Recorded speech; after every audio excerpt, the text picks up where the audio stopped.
What's up, YouTubers? Welcome in. Good to see you all. Thanks for waiting. All right, let's get it started on TikTok. Let's go. Hope you're all having a good Thursday. One more day till Friday.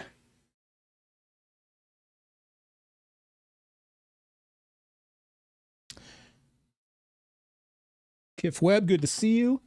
Isa Secular, good to see you. Pseudo V Science, good to see you. Granzino, good to see you. Liquid 826, good to see you.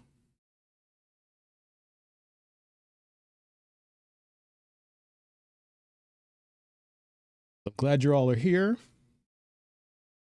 My voice is muffled? Really? Let me see. I'm doing a test. Does that sound fun muffled to you? Let me move my mic around a little bit.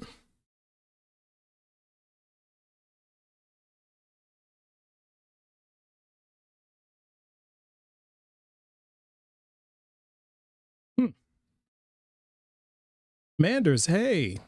Dr. Joe, hey. The TikTok's starting to fill up. All right, well, I'm listening to my own voice and I sound pretty good. So any sound issues, just let me know. That's better? Okay. All right. I wonder why that is. Well, talking through a rag? You know, you might be hearing my, because see, I've got an automatic fade out going. Here, let me turn this down because I turned up the gain a little bit earlier. Maybe if I turn down the gain. There we go. How's that sound? Let's see if that works.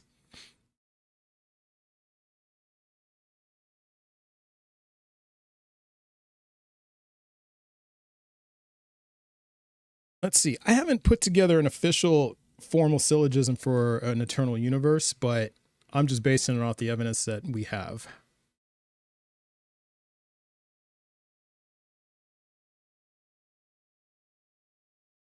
I'm talking through the Shrouded Turin. Oh, man. All right. So we got people filling up the guest queue. That's good. So we'll get you guys here momentarily. All right. We got somebody that's waiting in the YouTube queue. So let's get them in. We'll get them started.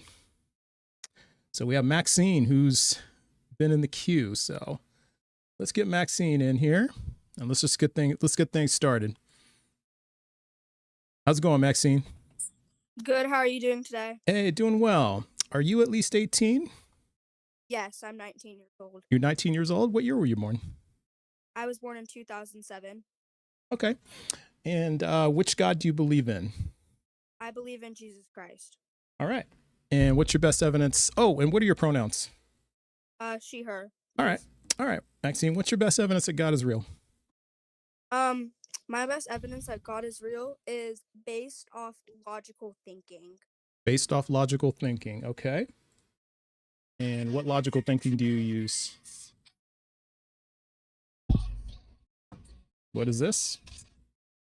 We got music going on? All right. I'm going to mute you. So just send a message when the music stops. Oh. All right. So not sure what that was about. For someone who uses logical thinking, that wasn't very logical. So. Okay. So moving on to the next.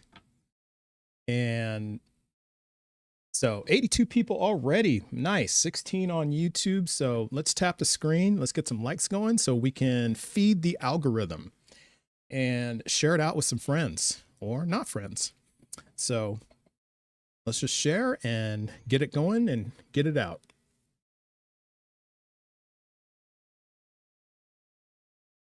All right.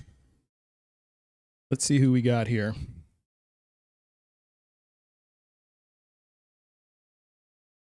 I am not wearing glasses. I don't usually wear glasses, but I still need glasses. I was wearing them this morning. Just a question. If you don't believe, then why do you waste your time making live videos about it? I don't think it's a waste of time because belief without evidence is dangerous. It's more harmful than helpful. So why would you, I don't see why anyone would want to believe in something with no evidence.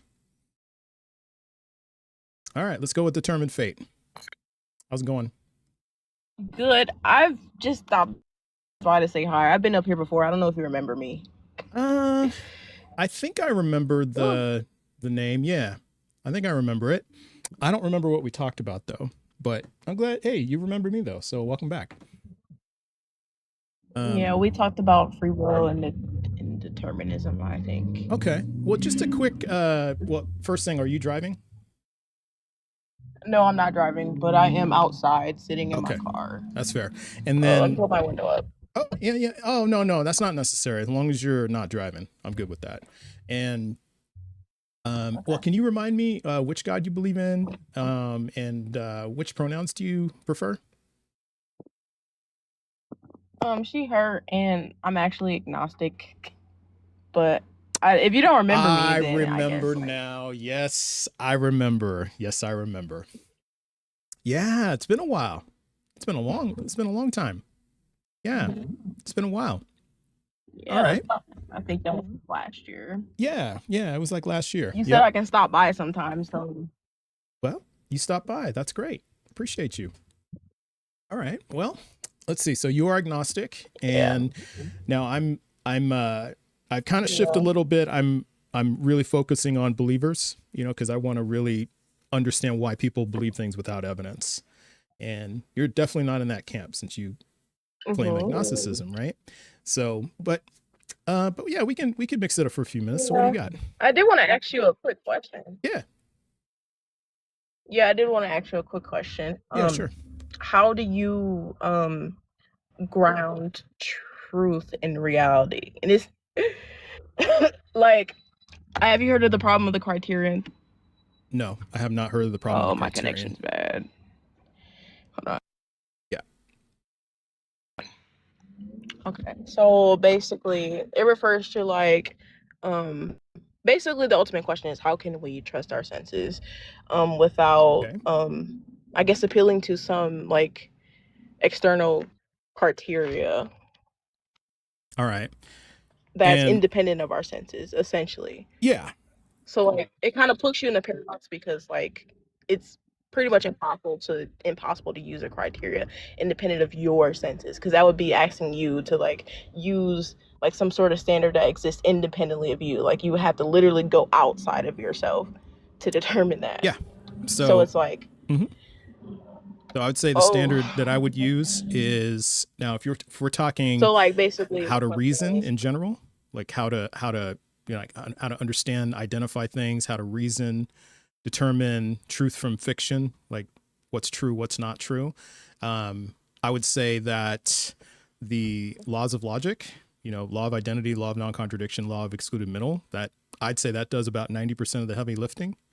And our observation. Now you are correct that observation can be inaccurate. It can be wrong, like dead wrong. And we have something in statistics that's called confidence levels, right? If you get to like a 95% confidence level, statistically it's shown it's about as close to 100% you can get. There's very, very, very little difference between like 95% and 100%. So if we take that, we can get very good information about our reality, about understanding our reality.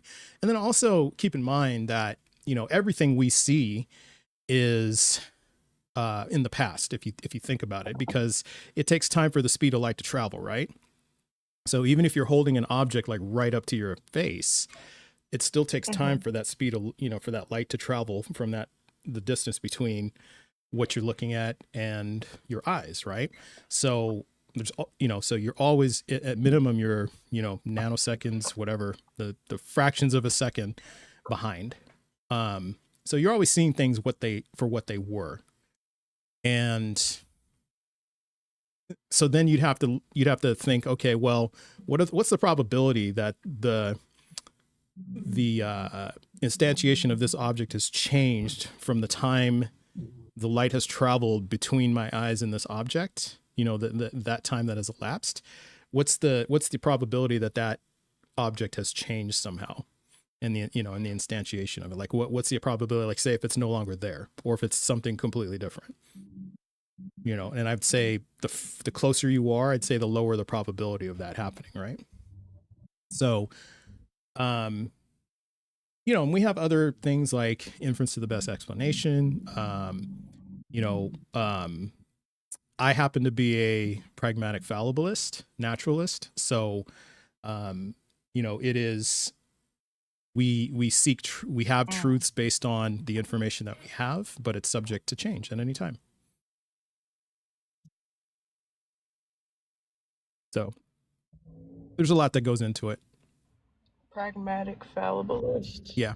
Pragmatism is like, yeah. Isn't that basically just like pragmatism in general is like whatever works the best or like has the best outcomes?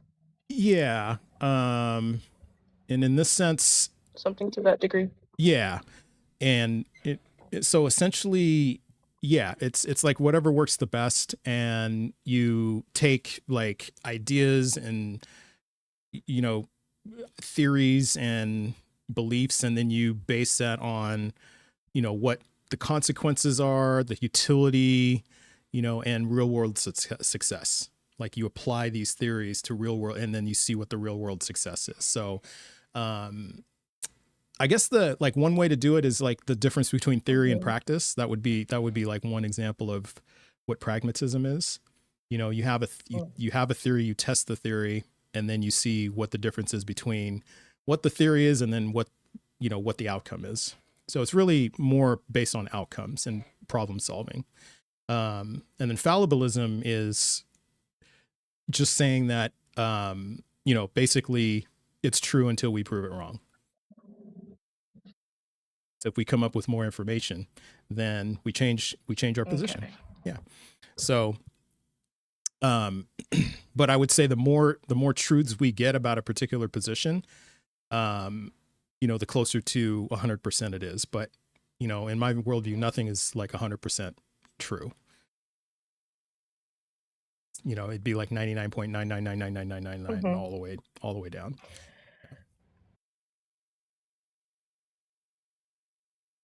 So that's kind of the gist of it. You're certain that you will never be certain about anything. What's that? I'm certain that what? So, you're certain that you will never be certain about anything. Or do you think maybe at some point like it would boost to like that 100%, or I don't think possible? So. Yeah, I'm just based on like natural limitations of I'm uncertain that I would be certain. I think that's a better way to put it. Yeah. So I'm not 100% certain that I will be 100% certain about anything. So, because I could be, I could be certain. I don't see how that would be possible in this world because again, speed of light takes time to travel, right? And so we can't be 100% certain, but we can certainly have confidence levels. And I would certainly say that I just caught myself. I would say that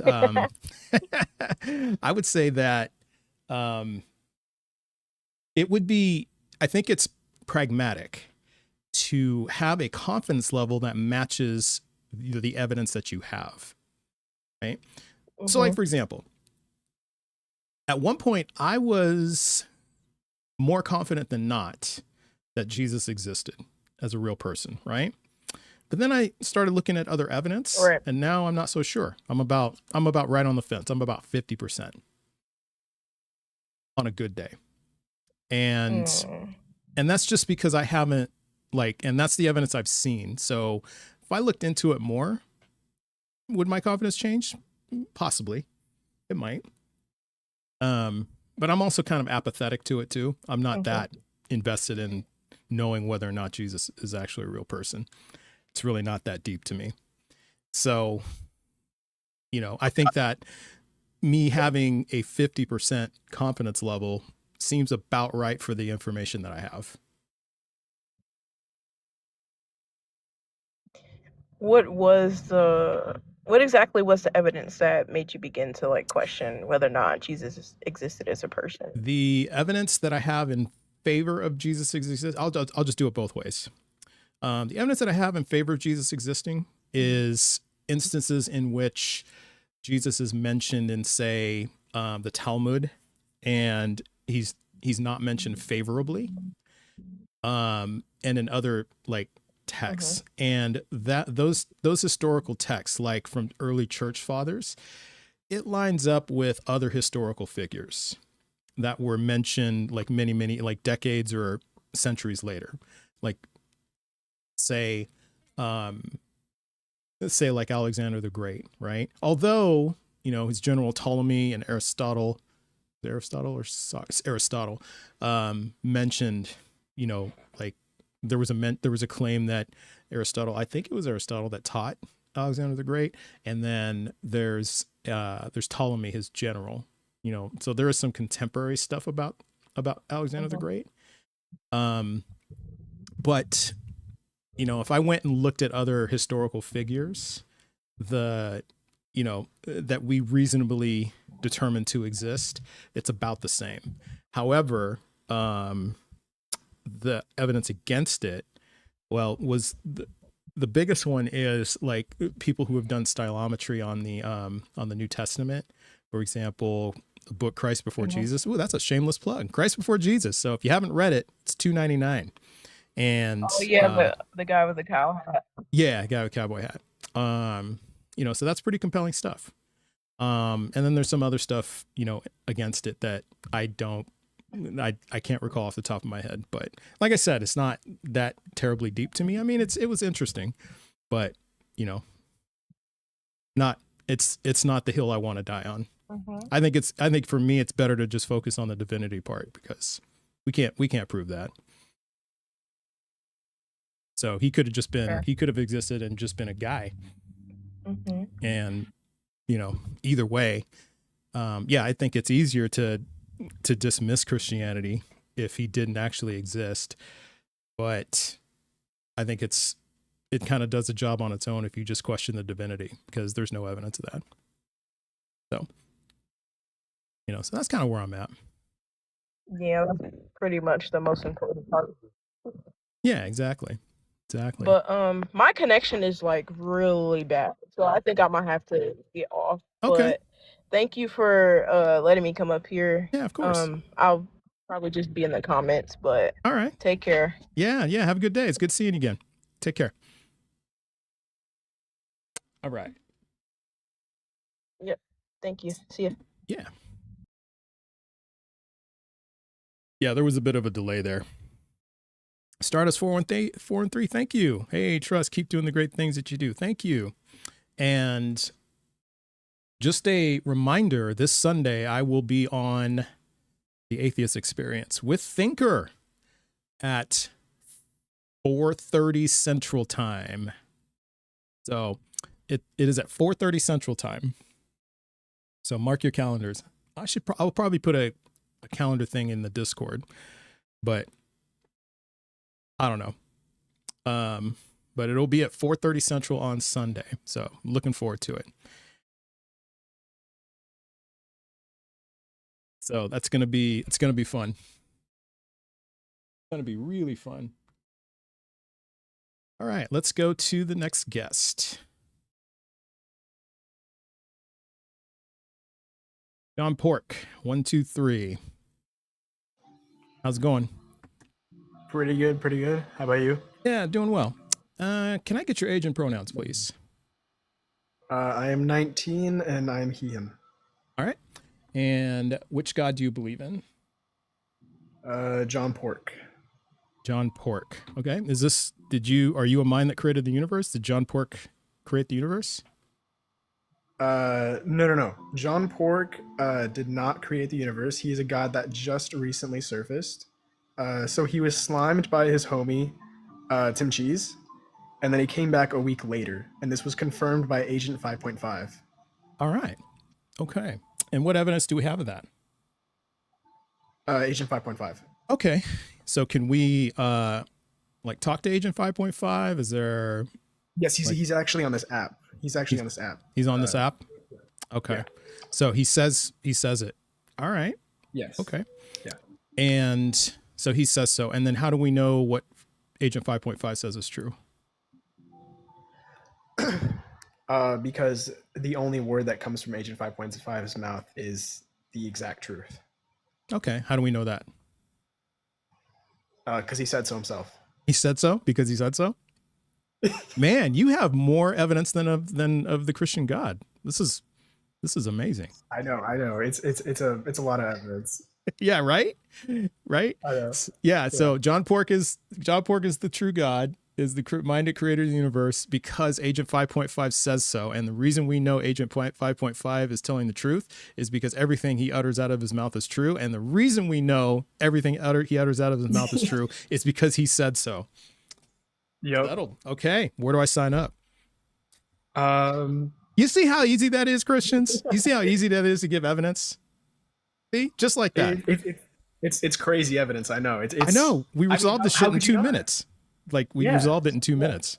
Just like that. Crazy. Boom. Yeah. Boom. Just like Yeah. that. Well, okay, that settles it. I should just shut down my live now and just be a believer in John Pork. I think so. Yeah. Oh, that's fantastic. I love this. Well, all right. Thank you. Yeah. Yeah. Well, hey, John, are you John Pork or are you just taking the name No. John Pork? I'm. This is just my. I just really love John Pork, so I'm using his name on here. But Right on. yeah, he doesn't actually care. He's not like the tyrant Christian god that would like care if you put your name like as your profile. Yeah, that's dope. Yeah. So it's not blasphemy at all if you just claim to be No. John Pork. It just means you love John Pork. That's dope. It just means yeah. That's dope. I love it. That's dope. Well, hey, I think we've resolved the chat. We found our evidence. We have found a God that exists. So I don't know where to go from here. What should we do now? I know it's crazy. Yeah. I think we just gotta preach the word of John Pork now. I think we just gotta tell everyone, hey guys, he's here. All right. You know? Let's just preach the word of John Pork. Now, so we have some now is John Pork the only God? Because we do have Doug the Rock God. I think Doug the Rock God does exist. He's not the only God. He's not the only God. He's not the a only God. He's a God of so a we have ourselves a pantheon now. We have at least Doug the Rock God. I'll throw in the flying spaghetti monster, and then we have John Pork. See, it's good to have choices. Exactly. Yeah. Is this the first coming of John Pork? Is that true? Is this the first coming of John Pork? This is the first coming of John Pork. This is the first coming of John Pork. See, there it is. And so now, can you eat pork, or do you have to refrain, or? He doesn't exactly enjoy when other people do eat pork, because I mean it is his family. Yeah, I mean I'd understand that. Yeah, I would understand that. Yeah. Oh, cheesy, that sounds dirty. Hey man. Hey, you know, we don't bash religious here. We have respect for beliefs here. We have respect. Well, I think though, okay, well, maybe yeah, so we just spread the word, the good news of John Pork. And Exactly. Okay. And I take it that's what you're here to do. Yeah. Okay. Would you say mission accomplished? I think mission accomplished. Yeah. Okay. Well, there it is. And yeah, is bacon like the Eucharist? It is. It is. Uh-huh. So John's like, this is my body. Wow. That's deep. That is deep. Wow. I know. Wow. Now, with or without nitrites? Without. Okay, yeah, that's good because because I got like high cholesterol, so I'm trying to Mhm. stay away from like the processed meats and all that. You know what I mean? Yeah, yeah, Yeah. yeah. But that also sounds delicious. Not gonna lie, so that would be one service I'd be looking forward to. Yeah. Oh goodness. Well, I don't All know. right. You got anything else for us, John Pork? Anything else? That'll be all. That'll be all. You have a Hey, fantastic rest of your day. you have I a love what you're doing on fantastic here. Thursday. Thank you, sir. Thank you. I appreciate you. Have a good day. You too. All right. So there it is. So we have the Flying Spaghetti Monster. We have Doug the Rock God, Rock Hard for Doug, and the first coming of John Pork. 1, 2, 3. There it is. So there it is. Oh, the Shroud of Turin, Liam Gleason. So we happen to have an expert, Liam. I saw Aaliyah in here who happens to be on an expedition, looking for S fabrics in T locations. Yes, so many choices. But see, that's the thing is that's the happiness that makes life so good is when you have choices, right? So, and it's just nice to have choices of, so we can just so everybody just look for Agent 5.5 and then, just ask Agent 5.5, how do you know John Pork is real? And he'll say, because I say so. And how do you know what is true? Because I always tell the truth. And how do we know that? Because I say so. See? So easy. So easy. All right. Variety is the spice of life. Exactly, Rajizi. Exactly. And when you put lard in refried beans, it just makes it so good. Although I have a secret to that. I have a secret. Spaghetti and pork. What's a boy to choose? Why not have both? Spaghetti and pork. Why not have both? So that was a good one. Oh, the secret is ham bouillon. How's it going here alive? How you doing? Doing well. I got a echo in the background. Could we Let me handle turn that? it down for you. Yeah. Is that better? Let's see. Yeah, that sounds good. So how's your day going? Hey, it's going well so far. How about you? Say it again. I'm sorry. Oh, I said my day's going so well so far. How about you? I'm going great. Going great. Just Good to hear. life. Yeah, life. Yeah. Hey, look, I want to say something. Huh? Yeah, life. Oh, before you say something, I just got a couple of housekeeping things out of the way real quick. Can I get your age and pronouns that you prefer to be used for you? My age is I'm just 40, and Okay. all of that pronoun stuff I ain't got nothing to do with that. I'm a man. You're a man? Okay. So we have men who That's all. use like they, them, I know, she, and she, her, that's she, they. confusion, and I don't got nothing to do with All them. right. I understand what you're saying, but I ain't got nothing to do with that. Okay. So what pronoun should we use for you then?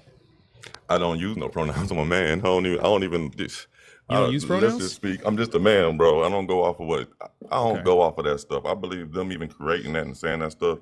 I don't got time for that.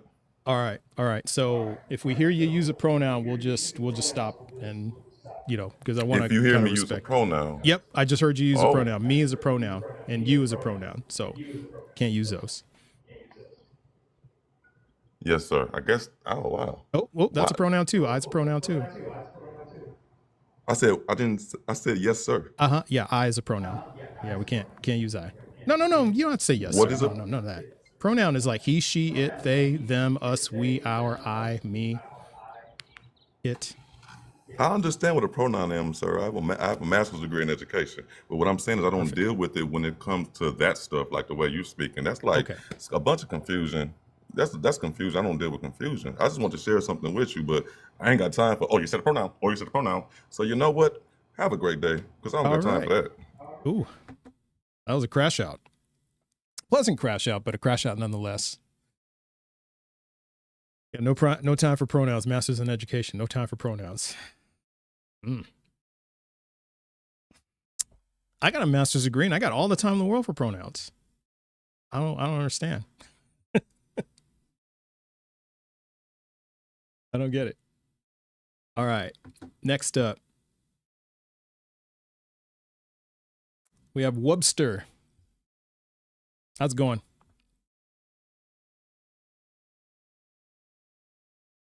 You know what? I think I'm gonna start the clock right when they connect because of this whole pronoun thing. And Webster, looks like Webster's having Wi-Fi issues. So Webster, just try leaving live, fixing your Wi-Fi, and then reconnecting because you're not connecting on my end. All right, let's go with the next guest. Actually, let's check the, okay, YouTube queue is clean. So we will soldier on through the TikTok queue. We got the Laughing Prophet who's next.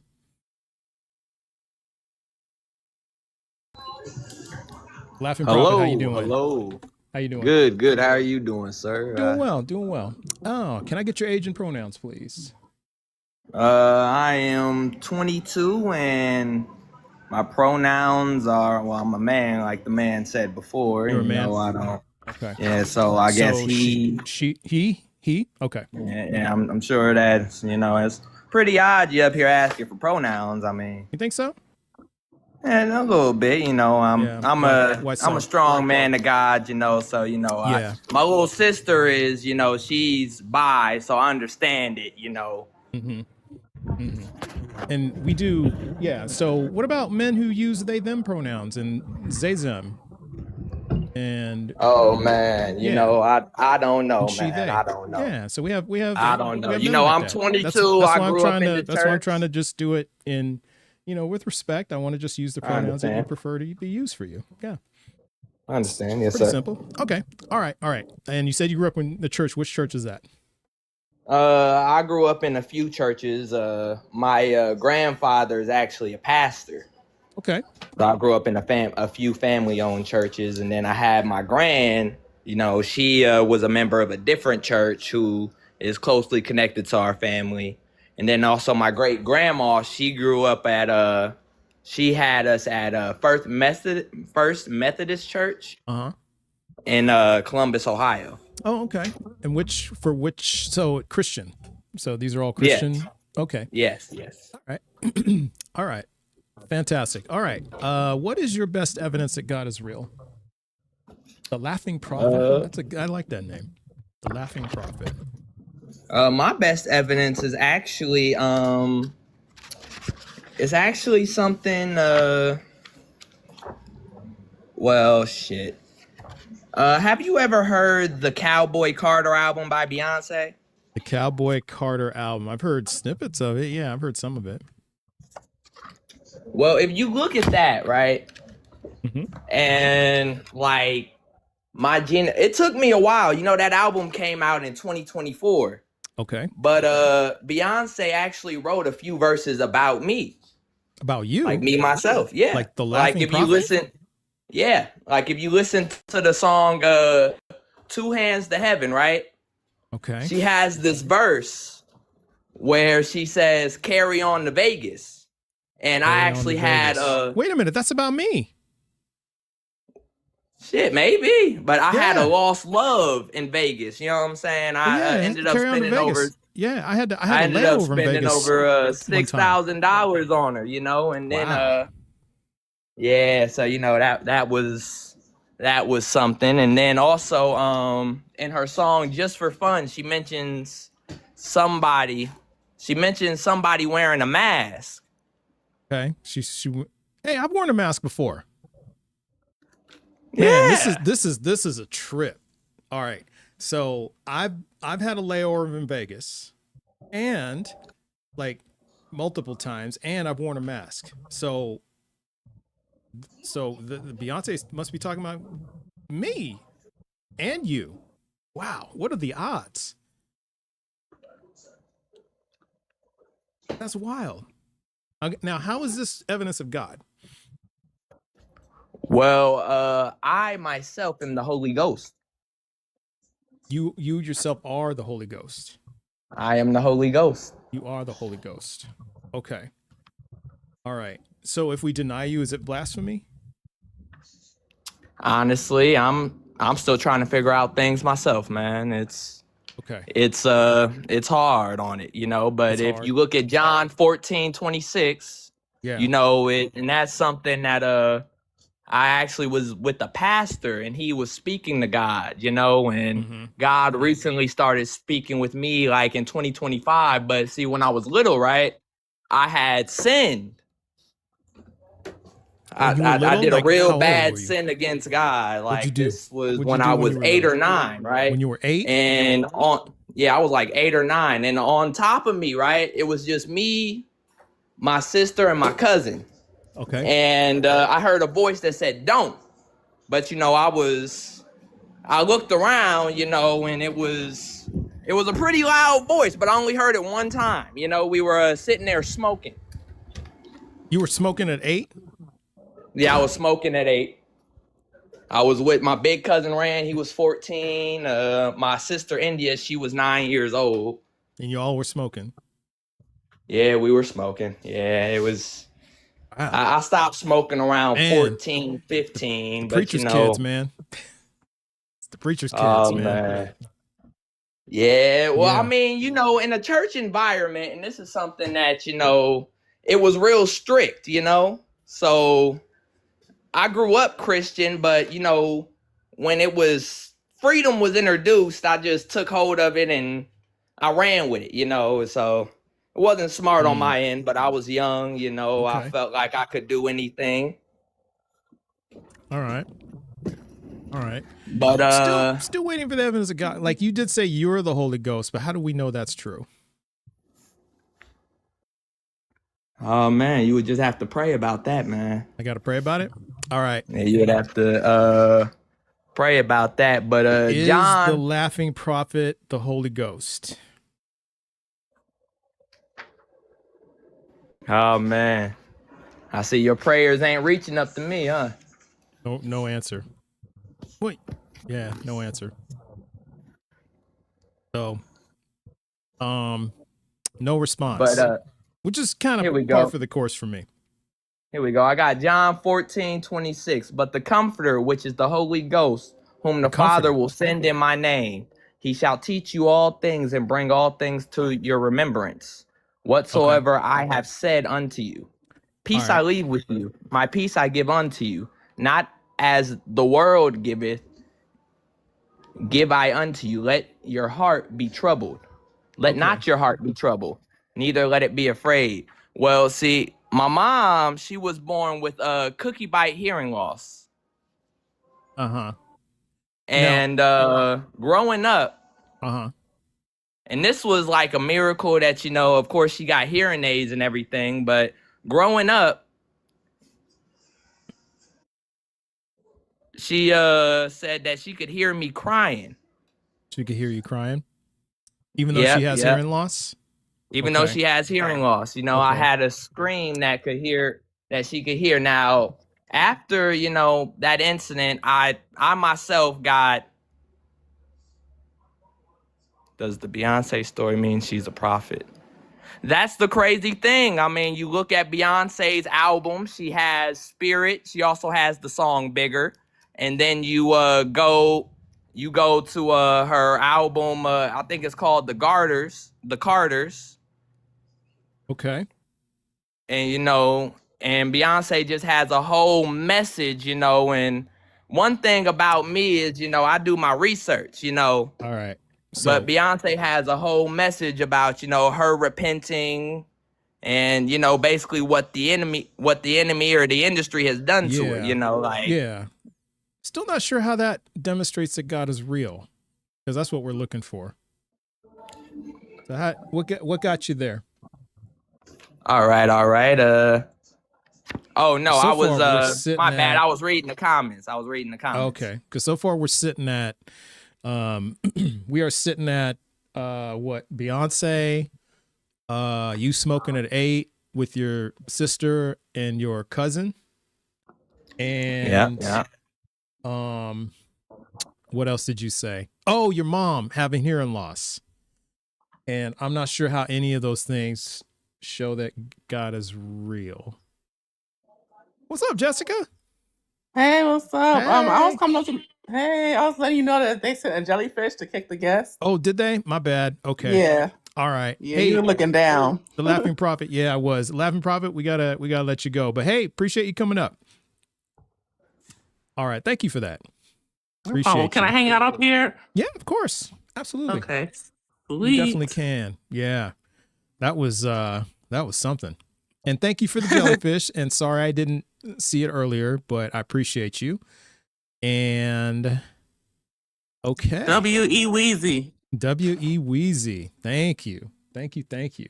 Okay. I think Airsick. Now, Airsick's profile picture kind of looks like Julian from Pulp Fiction. So I don't know, man. How you doing, Airsick? How's it going, man? Good to see you. It's good. It's good. Yeah. Is it so you're gonna cite Ezekiel to us? Well, not here to Bible thump to you, brother, but All right. the nephew before I was little. I hope nephew. I'm not even gonna say nothing about that, man. Let's move forward. Yeah. That's a great idea. Great idea, Airsick. No, I was just commenting that your profile picture looks like Julian from Pulp Fiction. I don't know, Samuel L. Jackson character. So if you were gonna cite Ezekiel, I was just gonna run and just shut down the live and just be like, No, I ain't here to do all that, man. Okay. No, now, quick question. Are you really good at foot massage? Timer trust. Now, what the hell is that? Well, because Julian said he was the foot fucking master, right? He said, look, I can do a foot massage. So I'm just, we're just kind of doing like a symmetry thing here. If my lady feels bad on her, she having a bad day, yes, I will massage her feet. I will take care of my lady. But that's the only kind of massaging's going on. Oh, no. Yeah, that's good. Okay. So, sounds like we have a foot fucking master in the house. All right. We're good. Okay. Sick. Sounds like you are over 18. And which pronouns do you prefer people use for you? Come on, man. No? You don't use, no? She, her? Man, forget the pronoun, man. You know what time it is. I'm the man. Z-Zem? Yeah, a lot of men use different pronouns, though. We just want to make sure they're used the right ones. Those men are confused. I'm a he and him. Okay, yeah, I'm a man. Him. Man. Okay, all right, fantastic. All right, and then which God do you believe in? Well, you see, that's subjective, but personally, I just believe in God. And yes, I do love Jesus. Okay. Right. Yeah, I say just a God because even within my own belief, I have confusion in my own belief, and I acknowledge that. Okay. And is the God you believe in a mind that created the universe? Yeah, that's the best way to put it. The ultimate, Omega, I guess you could say. Okay. What's your best evidence this God is real? Man, reality. I'm gonna be honest with you. It's an interesting topic. Reality for me is enough evidence that, you, me, everything that exists, you can't just have something that comes from nothing. So even if we have different understandings of this, you got all these different religions, all these different beliefs. I get that, right? So I'm not going Bible thump or nothing. But the idea that there's not some mastermind or something powerful behind all of this, for me, it's harder to believe that there's nothing than there's something. Does that make sense? Yeah. Now, I can go a couple different ways with this, but usually the way I go is, what if all this was already here?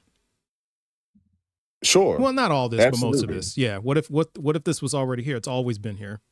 Like the universe has always been here. So there was no need there was no something from nothing. It was just always here. You see, that's the same concept as, the question of, okay, who created God, right? Everyone has, well, I won't say everyone. A lot of people have the question, where do we come from? How was creation? If creation is a thing, it had to come from something. Okay, well, what created this? And it goes back and back and back, right? So to what you're saying, I absolutely, to an extent, agree that what if existence was always a thing? But the thing is creation itself, when I think about creation itself, you have matter and then you have intelligent beings, okay? That's where I believe in God, because the fact that we're living beings, the fact we have the atoms that make up our very cells, the things that make up our body design, all this stuff is insane, man. When you look at plants, when you look at us, when you look at different creatures, different animals, you know, we're not looking at just simple matter. We're Yeah. looking at energy. Okay. So if we're talking like, because you brought up like animals and trees, the trees, mark your cards.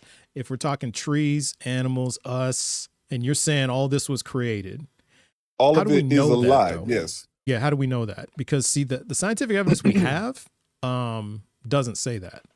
Like, there's no evidence Well, that we were created. that's the thing, right? To your logic, I get what you're saying, but if you looked at us, if you look at everything that has been, it has come from something. Even all the life that exists on this planet, Sure. all the life that we know of comes from something. Every tree came from a seed. Every flower Sure. came from this. Every human being came from their mom and dad. You know, it all goes back to something. So the Okay. main question is, okay, where the hell did we come from in the beginning? Where did all of that come from? Well, what Where if did life I think come that's my from? whole point is, okay, so you're talking about life now. So we Yes, kind of moved sir. on from the universe. Now we're talking about life. Okay. And so again, the evidence we have is that life came from non-life. That's the evidence we have. And we have pretty good evidence of that. So but we have more evidence of that than we do of a creator. Well, here's the thing, right? And that's your way of interpreting it. My way of thinking of it is Okay. like this. Energy can't be destroyed or created, right? It all True. comes from something. So whether I believe in a different understanding of God than you or not, that's based off my personal perception, okay? So I'm not going to force my belief on you. Right. But I But think what I I will think the say piece is, of it though is like you're saying, because you're saying creator, but that implies it's intelligent or at least with intent, right? And something far beyond our understanding. I something, absolutely yeah. believe it. And I think the only reason on my end that it's beyond our understanding is that there are pieces missing. But it's not like how can I put this? Like, it's not like calculus to a kindergartner. You know what I mean? It's not like that. Oh, hell no. Type of It's way beyond more understanding. complex. What I mean is that we have missing pieces to the puzzle. And so they don't quite add, but you know, like if you've ever done a jigsaw puzzle and you got pieces missing, right? And you just haven't Absolutely, found the sir. right pieces, right? But you can still kind of see the picture, right? You have an idea what the Sure. picture is. It's kind of like that. But yeah, it's possible that the jigsaw puzzle pieces, you know, that you do find and you put into place would change what the picture looks like. I don't think it would be like a major change unless there was something that told us that other evidence that we discovered that would tell us that life from non-life is not a thing. It's not true. Like we've just been we've been barking up the wrong tree the whole time. But from what we've seen, that's not the case because we keep going down this path and we keep finding more evidence and we keep finding more puzzle pieces and we keep adding to the picture. So it's possible, but not likely. And so that's what I'm trying to understand. If we have that type of picture in place with those puzzle pieces, but we don't have any puzzle pieces for a creator, we have none, other than there has to be a creator because we don't know how we got here. But that's not really evidence, right? That's just vibes. Well, you can say that, but at the same time, I can also say that in my perception, it's completely opposite. I believe that us being here, being able to have the intelligence we have, being able to be living beings, right? Being able to live in the reality we live in, my belief is completely opposite of yours. It would make no sense to me that there's not a creator, that there's not something behind this. You see what I'm saying? So it's like we have two different angles here. Yeah, I hear that. Now, so then what evidence do you have? And my evidence is us. My evidence is creation. Okay, but see, the thing is that assumes we are creation, but we don't, but what tells you that we are creation? Like what components do we have? Like, for example, if we, let's just take something that was created, a car, right? Okay. All right. So we know a car is created, right? And like one of the ways I know a car is created is alloys. Like there are elements that are combined together to make like steel, right? Well, steel isn't naturally occurring. Can't find it anywhere in the universe. So we know we made that. And so that tells us that when it is something that's inorganic like that, that has been made, that tells me that object has been created. Like an iPhone, same thing. It's got alloys in it. It's got components that are, put together, and we can see like the blueprints. We can contact the manufacturer. So that part we know. But what about us? Like, give me an example of us that tells you we are designed. So this goes back to what I was saying, right? You have matter, and then you have matter that in our sense we're living beings. If I were to be unalive today, yes, my physical being, this body that I'm designed in, this, but it doesn't make up who I am though. I'm energy. My energy is what makes up me is not destroyed. You are matter that will convert to energy, because that's E equals MC squared, right? Right. So matter converts to energy, energy converts to matter. So they're not. So to answer your question, right? This is what there's a completely different design to a car and a human being. There's a completely different design from a phone and grass that's growing naturally. Yeah. This is complete. We're living beings with neutrons, electricity, etc. This is completely different than just a rock designed a certain way. I 100% agree, and that's why I don't think we were created in that sense. We were designed. So that means that if an intelligent mind designed us, we would have signatures of that design, and we don't have it. So that's what I'm trying to get out from you is what tells you that we are designed? Because look, I was an engineer for over 25 years. I did systems design. I was a systems architect. I did design, all that stuff. And everything I learned about design, the human body has none of that. So I'm trying to understand from you what tells you we are designed. Man, look at our structure, man. Have you ever just looked at the structure of yourself? Have you ever looked at the structure of different animals? Yeah, it's bad design.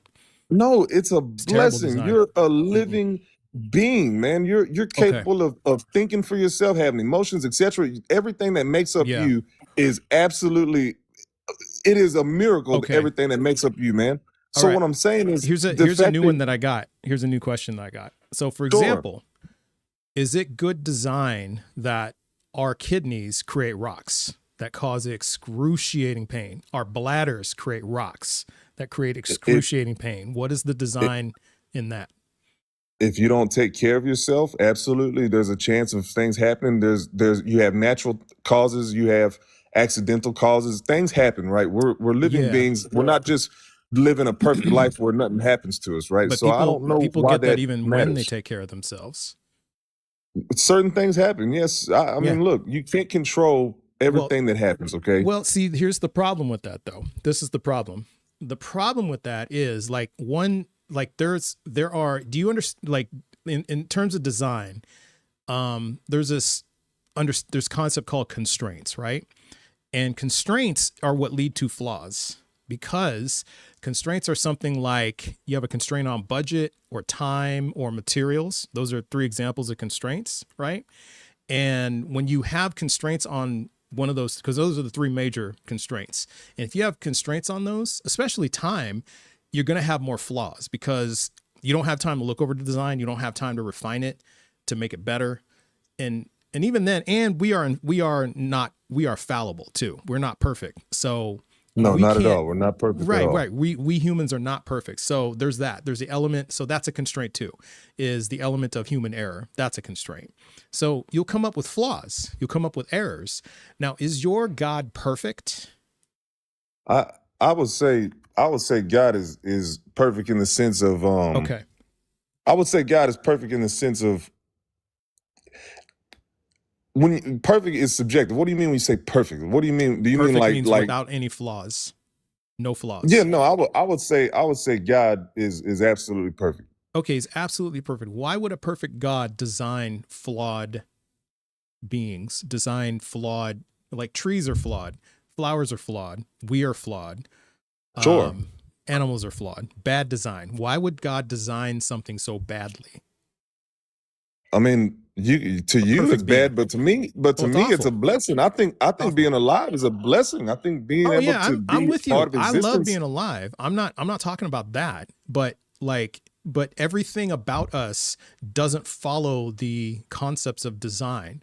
Like for example, we have single points of failure all over our body, right? The heart, single point of failure. You get, if your heart goes out, you're done, right? You're cooked. Yeah, we're Your born brain in a goes out, mortal you're cooked. body. Yes, Right. absolutely. So why would God design us to be that way? That goes against the concepts of design. It breaks all the rules of design.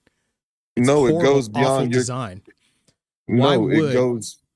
Well, here's another one. Why would it, every time we take a bite of food, it's a death hazard? Like we're risking our lives every time we take a bite of food. Like why is that? all these that doesn't make sense. I don't know which question you want me to respond to, but I will respond to at least a few that you've asked. Sorry, You got solid. I know I peppered you with some, but No, well, you got single solid point of questions, failure. man. We'll go back to that. Yeah. Why single point of But failure from a perfect God? Why? Okay, great question, man. I got questions as well. We all have questions, right? But why would God give anybody a chance to be part of existence? I mean, I got the same questions as you, man. I'm not telling you I know everything. What I'm telling you is no. I'm not asking. I'm not saying that. I didn't imply that, and I don't expect no, you to know I know everything. that, sir. I'm just I'm not making it expecting you clear to. that Okay. because sometimes people, when we talk about these things, people think that, oh, that guy thinks he knows it. No, I don't know everything. I just want to clarify that. But what I will say is, being part of creation is a blessing to you. You're looking at it like, why would a perfect God create this? Hey, man, I've asked the same thing. Like when I see crime happening, when I see the world in shape the way it is, when I see people doing the things they do, I ask myself all the time, why would God allow this? Why would God make such? But then I look at the other side where it's like, man, I'm actually part of creation. I'm a living being. I'm capable of my own decisions. I have my own understanding of things. I can be something good in this world. I can be something bad in this world. Sure. It's an absolute blessing to be part of creation, to be a living being. That is such a rare, even if you don't believe in God, if you just look at it from a scientific point of view, it's such a rare thing in the known universe and planet we know of. Yeah. It just, I'm with you on that. I'm with you on the fact that there are some magnificent things in life, right? Magnificent things. I love my life. And my life is far from perfect. I got my struggles too, but overall, I love my life. I think I'm having a great life. But where I'm going is that everything I see around me has flaws, and it is not consistent with a perfect creator. See, a perfect person would not create imperfect things. It just defies the laws of logic. It just defies logic. You can't say that, sir. It doesn't make sense. Well, I'm going to tell you why. Well, then tell me, why would a perfect being create flawed things? Like everywhere. Okay. Everything is flawed. Let me say this, okay? I'm just going to make this very clear. When you say flawed things, I'm not saying that God made the earth perfect to what we know is perfect, to where we just live perfect lives and we live forever and everything's good. And no, we're in a physical realm right now. There's for every action, there's a reaction. So I'm not going to blame the flawed things of our understanding on God. What I will say is that the basic things that make up us of what we are and life as we know it, living beings, living things, that to the very design is so strategically put together and so it is so beyond what the fuck we can even understand what makes up our bodies, man. And it's insane, dude, for you to say that it's flawed. It's not flawed. It's flawed. It's totally flawed. Like our lungs are flawed, right? No. Yeah. Like one little puncture can fuck our lungs up. Our kidneys produce rocks. Our bladders produce rocks. We're born in a mortal shell. Mutations, because our cells replicate, enough genetic mutations, we have cancer. And it's not because, the sun causes cancer. Why would God put a sun in the sky that gives us cancer? It makes no sense. Why would God put us on a planet that's 70% covered with water, 98.9% of it is undrinkable, and we can't go without water for more than 3 days on average? Maybe we can. We live might in a go mortal, forward. right? We have But a why? mortal shell. Why? And that's a great question, right? Why is life life? Why is life as we know it the way it is? I got the same questions, man. Yeah. But what I'm telling you is that it goes back to what we were talking about. You don't have to know everything to know enough. I know that being able to be something alive, something that is living, my body does not make up who I am. My body is just a vessel, but course. my It's our energy, minds, the too. electrons, It's our minds too. exactly. Yeah. So what I'm with you on saying is that Yeah, is because that you and I both in have this 2 legs, realm- 2 arms, 10 toes, 10 fingers. We both have eyes, a mouth, ear. Yeah, but we are different people. I'm with you on that. We are completely different people. And So, for one thing, you're the foot fucking master, right? And well, I wouldn't you know. say foot fucking, but I told you if I wanted to massage my lady's feet, I would massage them. Yes, I would take care of my no, lady. I'm with you on that. You gotta take care of your lady, man. Yeah, of course you do. Of course you do. Of course you do. I'm just saying. You keep bringing up foot fucking. Who did you have up here No, talking about not foot fucking. No. Okay, hold up. I gotta clear this up. Not foot. No, foot master, but with fucking is as an emphasis. Not foot fucking. Okay, hey, you The just told foot me off. master with foot, but fucking in the middle. Okay, if you ever watch, you gotta watch Pulp Fiction, then you'll see what I'm talking about. All right, because that's.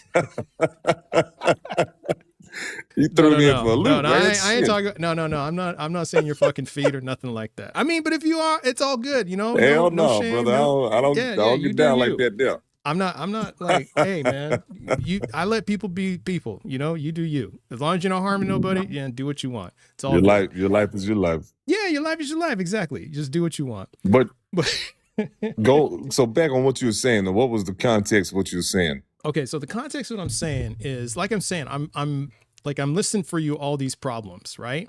And like I said, despite the problems, I see life as pretty grand. Now, but here's some other things with that. See, if my brain chemistry was just slightly different, I would see all these problems as a disaster.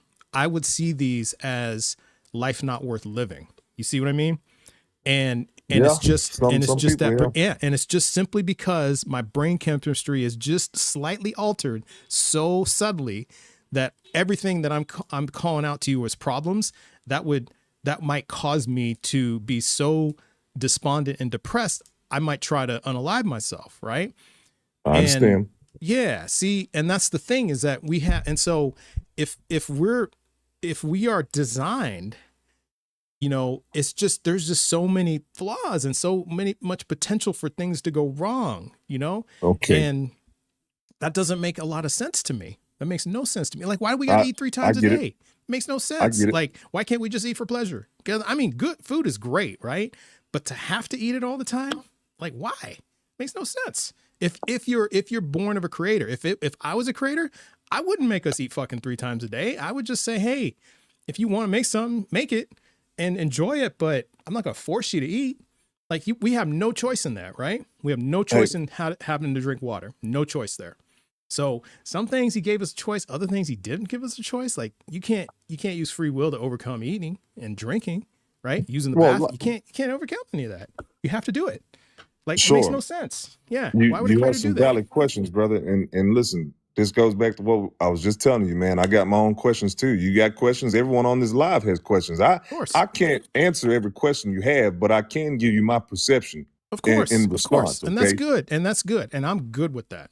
I am good with that. And on the other side, I'm not trying to tell you you're wrong. I'm not trying. If anything, I'm wanting you to convince me.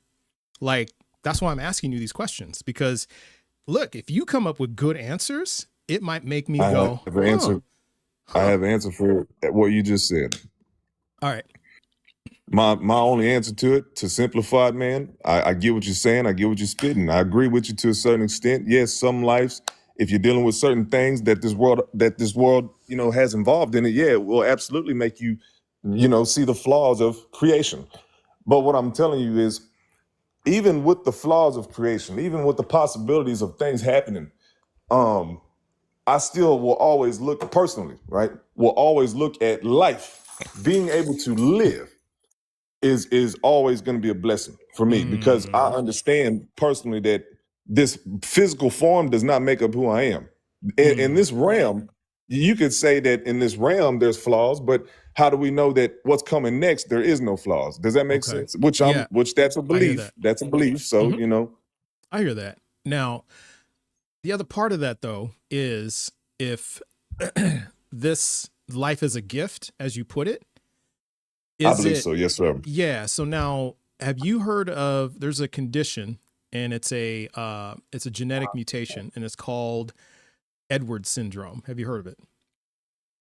I had a Edwards syndrome. yeah. I knew a Sounds child. familiar. I knew a baby that was born with it, and it lived 10 years. And when I start to describe what this is, you're going to be like, how the fuck does baby live 10 years? But essentially, most embryos that are afflicted with Edwards syndrome are aborted. They self-abort because it's a genetic mutation. They just cannot survive. Now, there's a small percentage that do survive.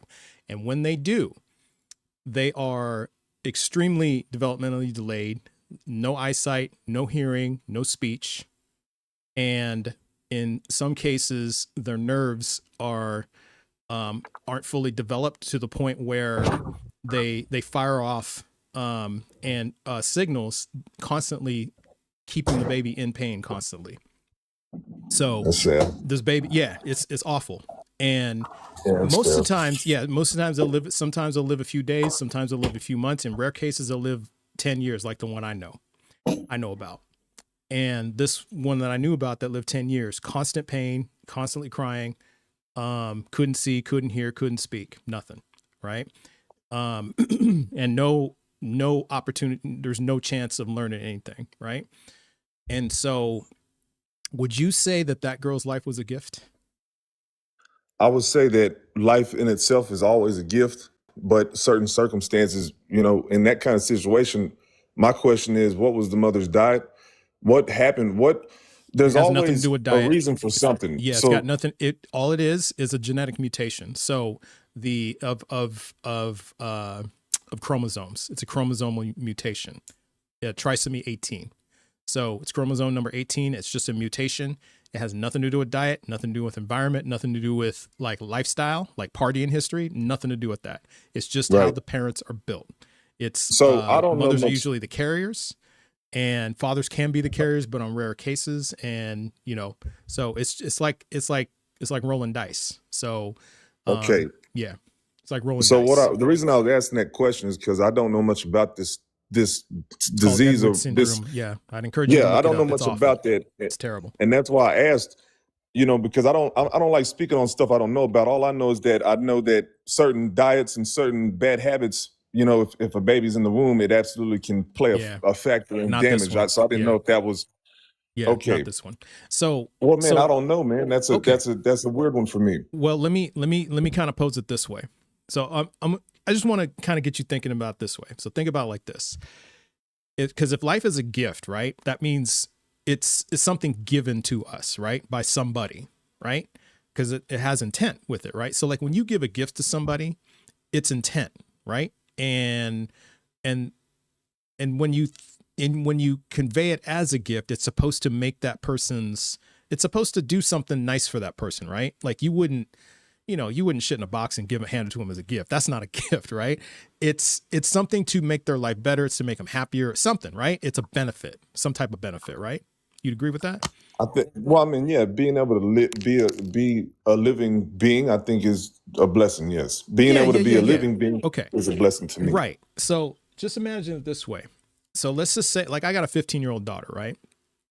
And let's just say she's hounding me for the latest iPhone. Okay. And so I'm thinking, okay, her birthday's around the corner. I'm going to go get her an iPhone. And I gift her an iPhone for her birthday. And she opens it up and she says, thanks, Dad. I love you, this and that. And then comes back at me, I don't know, 20 minutes later and is like, Dad, this iPhone's not turning on. I've been charging it. I don't know what to do. Let's say a few hours later, I've charged it. It's not turning on. And I say, oh, well, the iPhone's the gift. You didn't say it had to work. Now, is that really a gift? It's that's a great question. I don't think that I don't like the fact that anyone has to face any issues in their life. If I could have it my way, I'd love everyone to have perfect life. Yes, but even in the sense of somebody having a birth defect, even in the sense of someone having something. I mean, look, some things you can't control, some things you can. Even with the things you can't control, being able to be a living being is a blessing, in my strong opinion. Okay. Even So- if you are born with a birth defect, but I you got know you. that's just a sad situation, regardless. You know what I mean? So if I'm hearing you right, because I didn't quite hear an answer to my question, is if I give my daughter a broken iPhone, is that a gift? I mean, look, in that sense, some kids don't ever have a phone, so I don't know. It's a great question, but it's not really. For me to compare an iPhone to life, I can't give you like a serious answer to that. Well, it's a gift to a gift. So just a gift that doesn't do what it's supposed to do.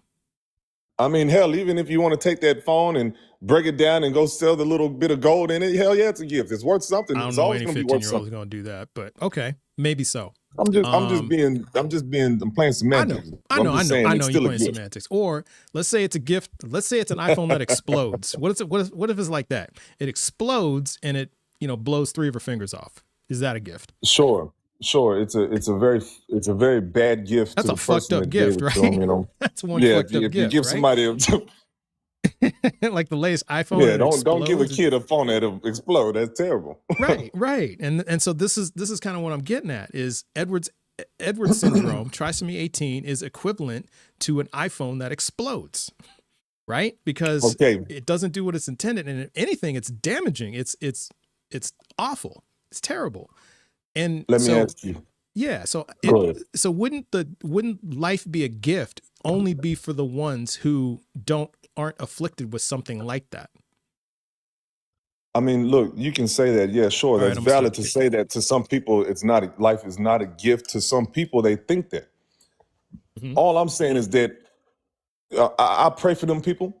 I pray for anyone that has a birth defect. I pray for anyone going through tough times, man. I don't want people to think that life's not a gift. I think life's always a gift. But that's just my strong opinion, man. All I'm gonna say is this: I'm not gonna discredit God, my understanding of God, just because there's certain birth defects and certain things that happen in life that we can't control. Okay. And I'm not gonna say that God is just some, that he designed it to be this way. I don't think that the world was designed to be this way at all. The way we're doing it today. Well, if that's okay, so if it was designed differently, I mean, if it's not functioning the way it was originally designed, then it's broken. Right? I mean, you could say it's broken, but you can also say that free will of man broke it. There's 2 different angles you can go with this. Oh man, why you gotta come up with that like right at the end? I got a whole new set of questions for you. Man, you should have led with that. That's okay. Absolutely. That's okay. No, what I'd like for you to do, if you'd like, is I'd love for you to come back another day and we can tackle that one that you just brought up. But absolutely, man. I'd love to. But they have voted to move on. But before you move on, I just want to see if I can play something for you real quick. Oh shit. Yep. What you got? Well, it's just like I said, it's your it is your profile picture and it looks just like this. So so I gotta play something for you. Let's see if I can find it. Oh, see, he about to hit me with the coldest 80s song. Let me hear it. Okay. No. It's just an iconic line from this movie. So yeah, it's a great line. It's a great line. Now it's a misquote of the Bible, but oh shit. Yeah, but it's an iconic line. In my goddamn YouTube will play it. There it is. Okay. I gotta come on. Oh no. Okay. Video. You can't find it, huh? Well, no, I found it, but the video is like it's spinning. The video is spinning. I'm just waiting for this damn thing I'm like, what? Oh, yeah, that's funny. I actually say that. Samuel L. Jackson, come on, man. That's funny. All right. Okay, I got to flip to the part. Okay. I had somebody tell me, they told me to say, "Where's my super suit?" I said, "Boy, y'all where crazy." is my suit? Oh, The Incredibles. Yeah, that's another one. Where is my super suit? There it is. There it is. I found Oh, it. shit. Okay, there it is. All right. There it is. All right. The path of the righteous man is beset on all sides by the iniquities of the selfish and the tyranny of evil men. Blessed is he who in the name of charity and goodwill shepherds the weak through the valley of darkness. For he is Man, y'all killing me, man. Oh, it's getting better. Watch. And strike down great vengeance and furious anger to attempt to poison and destroy my brothers. And you Lord have mercy. the Lord, when I lay upon thee. All right. Then I can't play the rest of it, but because there's pew I pews going understand. off. But yeah, but that's what I'm saying. Your profile picture looks just like that, so that's why we had to play that for you. Man, I love it, man. And also, man, I appreciate the time. Yeah, Air Sig, man, thank you for being I'll a good be back sport, for man. sure. It was a great conversation. Yeah, come back another day and we'll mix it up over free will. Love Yes, to do sir. that. Yes, sir. That'll be the next All right. one. I got you. Sounds good, man. Sounds good. All right. Hey, enjoy the rest of your Thursday, man. Take care. Hey, you too, brother. All right. No, that was a great talk. I love that. But I mean, yeah, you look at his profile, it looked just like, yeah. The big kahuna there, the kahuna bird. Oh, that's that Hawaiian joint. Yep. I love that. And I love the part where he like takes a drink. May I take a drink to quench my palate? Or whatever the hell he said. And then drinks down the whole thing. Tells you right there, that dude ain't living. Yeah. Something like that. Yeah. I'll have to now I got to go back and watch it. Yeah. Oh, what a great movie. 32 years old. That's crazy. It's crazy. 32 years ago, but great movie. Now, I wasn't down with Quentin Tarantino dropping the N-word like so casually. Wasn't down with that.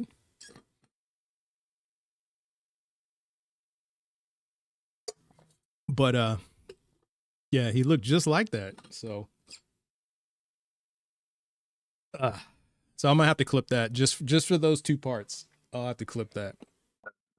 All right. Hey, Trust, are you saying he looks like he sounds like that, or he looks like the actor who said that? He looks like the actor Samuel L. Jackson in that. Oh. Like because in okay. his profile he had like he was wearing like a black and white suit. And then he had like he had a bit of a Jerry curl going on or something like that, right? Like a little bit of a perm. Like, so He had a little soul glow. Yeah, a little soul glow. Brother would look dapper, but I'm like, oh man, that's Julian from Pulp Fiction. I mean, come on. So yeah, so I was like, yeah, that's why I had to ask him about it. So yeah, you got these people chirping in the chat. This Jay, who is this chirping? Jay Gunna. Jules, yes, Jules, exactly. Oh, so we have people. Yeah, we got some chirpers today. You know what it seems like? Like the closer we get to the end of the week, the more feral people get. That's just what it seems like, right? Yeah. Yeah. Yeah, they were going wild today, and there was a lot of people preaching. I had to mute like 10 people in a row. I'm like, y'all cannot come in here preaching in all caps.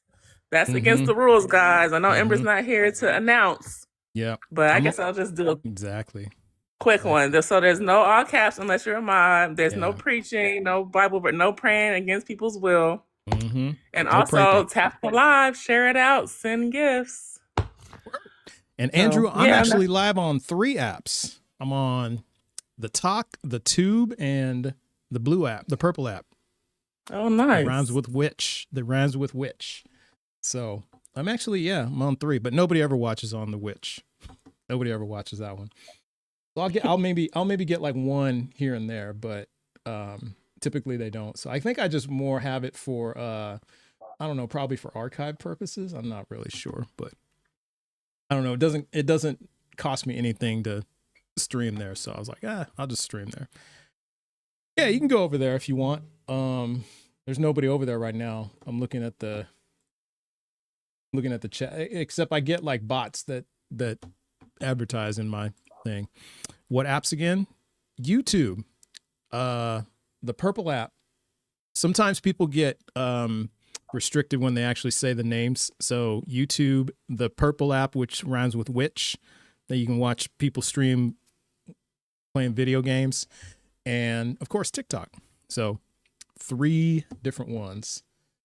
All right. So let's go to the next.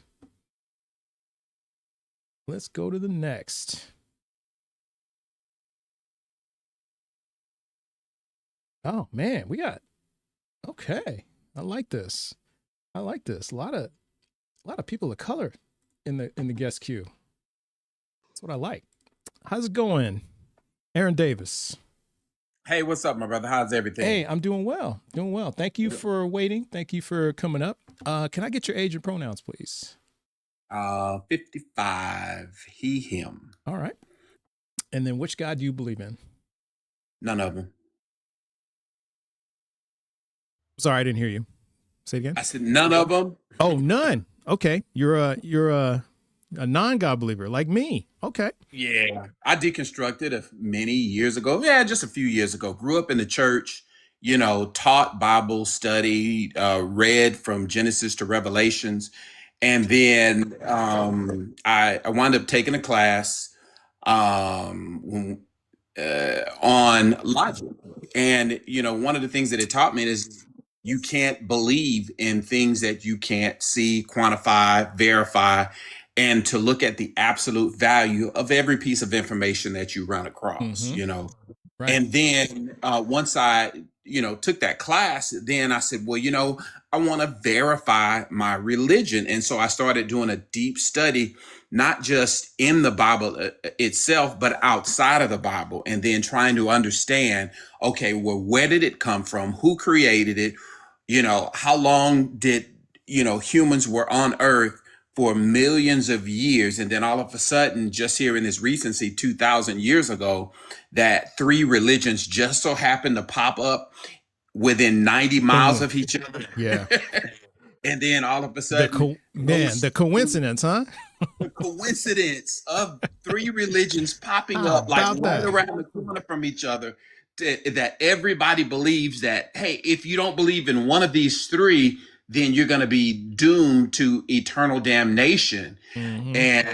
And my mind was blown. And then, it's very difficult to talk to people because I guarantee you nobody else in my family believes of this. And, my entire friend, entire circle. Sure. So, I don't have any difficulties with my beliefs, but then, the more that I think and the more that I study and the more that I research, and a couple of years ago, I started looking a little bit deeper into the universe and, sitting outside at night and you see all of these stars. This is, bottom line is there are billions of universes, billions of galaxies within the universe. And each one of those galaxies have stars and planets, and there could possibly be something out there, or there could possibly be nothing out there. But to be at the end of the universe and say that a God created on Earth within this 90-mile range controls all of these things in all of these other universes. For the entire universe, for billions of planets and billions of stars. I was like, no, it's not designed like these people who are across those waters. I didn't even think about it like that. Yeah, that's a great point. Designed. Yeah, it's not designed in that particular fashion. And so then that's when I, kind of came up within myself that man created God in man's image, that terminology. Mm-hmm. God is a jealous God. Well, if I really was God, kind of to your point earlier, and I was all great and good and perfect, then everything that I would create would be what? Great, good, and perfect. Exactly. There's no reason to create it imperfect. That there's just no answer for that. There's no reason to create it imperfect. Yeah. in engineering, so to speak, just like you are, we design electrical Preach, brother. utility Preach.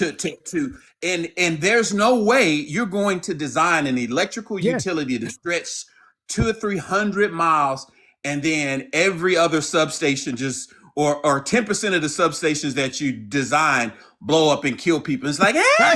It doesn't make sense, right? Yeah. Or it just randomly stops working. Like it just randomly, like the electricity just randomly goes off. Well, it's just design, you know. It's just there's flaws. It's just we live design. in a broken world. You know, what God didn't. There it is. God didn't mean for it to work that way. You know, it's a fallen world. Yeah, it's a fallen world. It's with this guy ate that apple, and then this substation. This guy ate the apple, and this substation blew up. No. Yeah, exactly. It just makes no sense. Because religion requires you to suspend your intelligence. The only way that you go ahead. And that's why. I was just going to say that's why I like to bring up the idea of constraints, and because because honestly, people can't fuck with that. It's like, I mean, that's why we have things that are flawed when we create them. Is because we have constraints. A perfect being does not have any constraints, so there's no reason to have flaws when you have no constraints. When you can do anything, when you've got all the power, you got all the knowledge. I mean, there's just no reason to be like, well, I'm just going to afflict these people. I'm going to make a sun that causes skin cancer that will give them power. Yeah. Like you said, 1% of the substations blew up and killed people. We'd be all up in arms. You wouldn't have a job. Would you, as a God, would you say, well, you know what? I'm going to sit this here tree right here. And if you guys eat from it, you know, I'm designing you to live forever. But if you eat from this tree and you're hungry, because I created hunger, I created all of the desires that are in you. And then all of a sudden, I'm going to get angry at you because you acted upon that desire that me being perfect put in you. And now I'm going to be angry at you. And so now I'm going to curse and everybody who's ever existed after you, I'm going to curse them with death and hardships and all of this. No, people, it makes no sense. If I were, so that means that I, as flawed as I am, would be a better God than the God that everybody believes in. Yep. Because I'm going to have more compassion. That disease that you talk about, you know, I have relatives with autism and relatives, you know, kids with cancer and all of those other horrific things that you can go down to the children's center and look at and say, you know, if you were intellectually designing this, how about you intellectually undesign that? How about you remove that part? Oh yeah, that's the other part about like engineering and design. You have like hot fixes and patches, and you do revisions. You know, you do that all the time, and we don't have any of that here with us, with trees, with us, with anything. With everything has flaws. Even you know now it doesn't mean it's not beautiful. That there are elements of beauty in trees, in mountains, and in rain, but too much of it is going to be a little bit too much. I love the wind, but when hurricanes come, I don't love the wind. Right, exactly. Those are elements of nature. I love my one person that I care about the most is Neil deGrasse Tyson, and he calls it the God of the gaps, you know. And that gentleman that was before, you know, that came before me, you know, it's really funny. I always find it funny when you pose those questions and they get to that particular point and they can't say, yes, you're correct. It's, you know, they'll say anything but yes, I understand your point. Or yes, you are correct. There's no way, you know, even though he could hear it, and it's, you know, he can hear your argument and he understood your argument and he realized that his points were invalid. He couldn't bring himself to say, you know what, you're right on that particular, you know, on these particular instances. Exactly. Yeah, that's what I was going to say. Because Aaron, you made a point saying like you have to suspend your intelligence. And just like the last guest was like, he couldn't say that living a life of suffering is not a gift. That's what got me. That was a killer. You got to be able to stand up as if you're going to call yourself an honest broker, if you're going to call yourself an honest human being, and say that is not a gift for a child to be born and to spend every ounce of that child's life in complete agony and complete pain, and then unfortunate to live in a time and in an area where the parents can't say, you know what, let's euthanize this child because it is unfair to let this person suffer like that. Right. That is an injustice in and of itself as well. Absolutely. But that's Exactly. for a different show. Absolutely. Well, hey, listen, Aaron, I'm going to bring up more ops, but hey, I appreciate you showing up and showing up. Yeah. I love meeting, other atheists of color. So I appreciate that, because we seem to be, I don't run into too many out in the real world. So it's just nice to run into some on TikTok. So really appreciate it. It's like hands to you, brother. Yeah, absolutely, man. But yeah, come on back sometime, because like occasionally I'll do like a deconstruction live. Love to have you come back on and talk to us more. And we can talk about man. I always watch and always listen. Absolutely. Just my Thank first you. time because I have a bit of a drive going in and out of work. Okay. And so I always appreciate it, man. Thank you. Well, hey, I appreciate you. Hey, enjoy drive safe. Have a good day. Would do. Bless. All right. So, but yeah, I mean, great points. And that was a great point about, what was that first point he made? Remember, Jessica? He said, what did he say? No, he made so many. He made so many good ones, but it was the one about the blown up. Yeah. All the substations just blow up randomly. Yeah. That's a problem. But wait, a substation blew up? Oh, no. What he was saying was, because he's an electrical engineer, right? So he designs and he designs like the electrical grid, right? And so what he was saying was, if 1 out of every 10 of the substations that they build blows up and kills people, people will be upset about that. Yeah, understandably. But see, when it comes to a God and you've got these diseases that afflict people, it's not his fault. Not his fault, beyond reproach. But then there's things that yeah. Oh, the chat says you missed the yeehaw. They gave you a hat and a mustache. My bad. Yeehaw! There's a snake in my boots. Chris the Humanist with the hat and everything. Well, Chris, thank you for being here. And everybody, you need to follow Chris the Humanist. Chris has been doing more lives as of late. He usually comes on later at night, at least for me. And, but very laid back and chill. So I've actually fallen asleep to some of his live, not because it's boring, because it's so peaceful and relaxing. So another one, yeehaw, another hat and mustache. Thank you, Jessica. Appreciate that. No so problem. yeah, and Chris is one of the moderators here too. And so, but he does a fantastic job on his live. So be sure to check out Chris the Humanist. You guys will not be disappointed.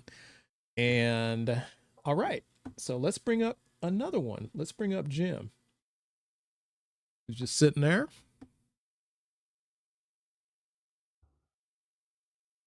And I appreciate you all waiting. How's it going, Jim?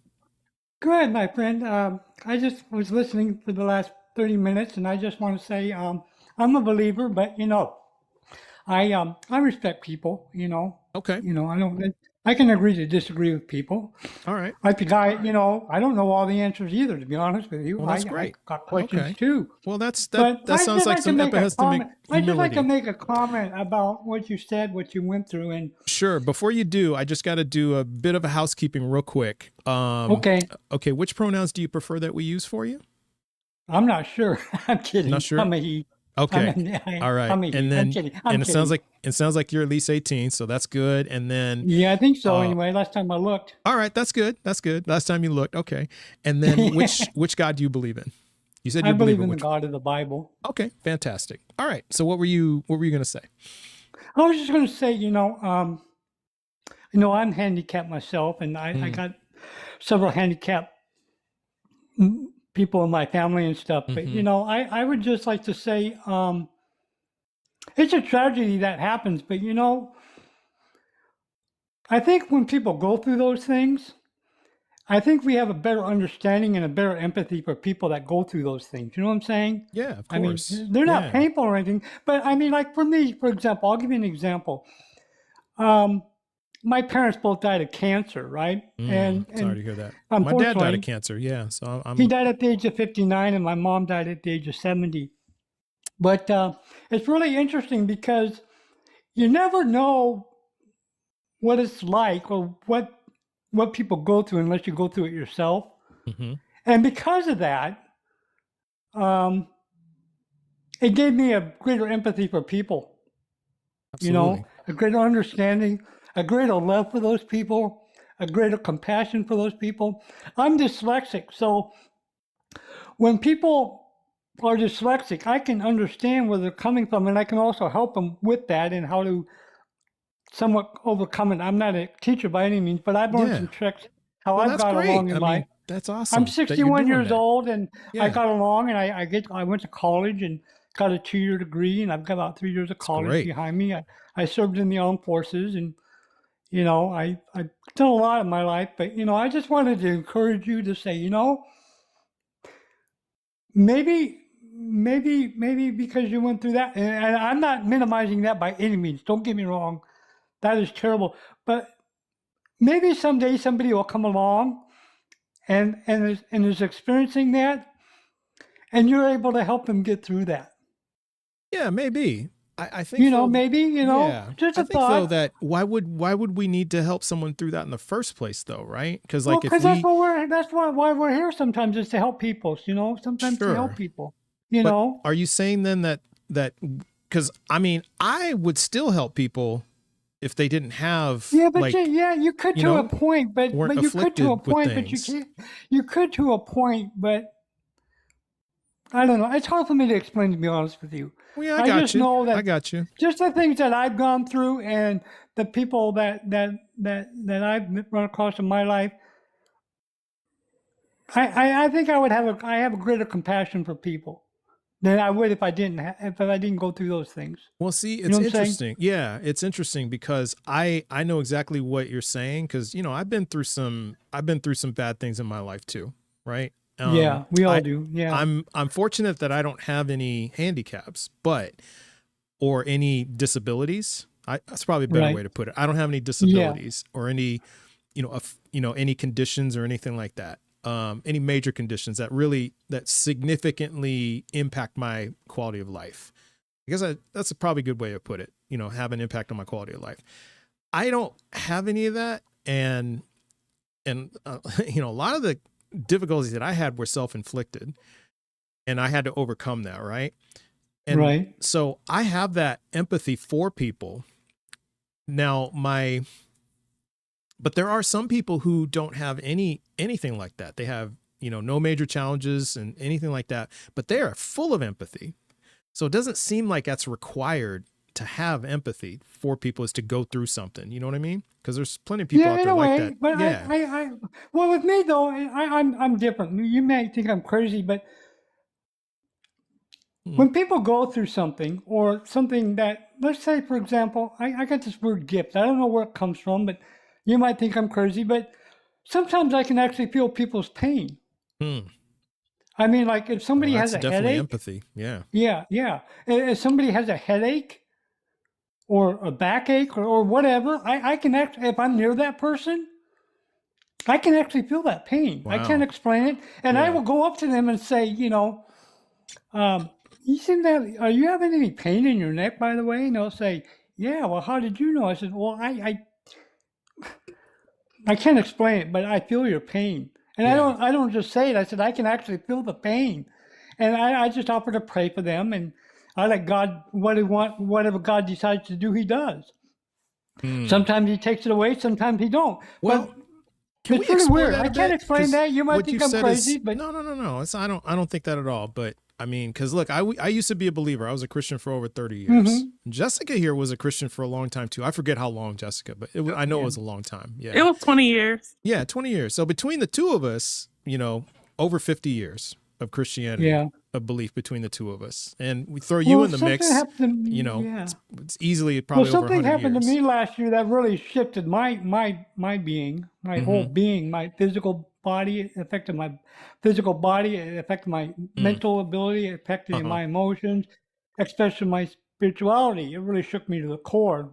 I've walked with God a lot of times in my life, and we've gone through a lot of stuff together, and I've always been able to overcome them things. But last year, I literally lost everything I owned.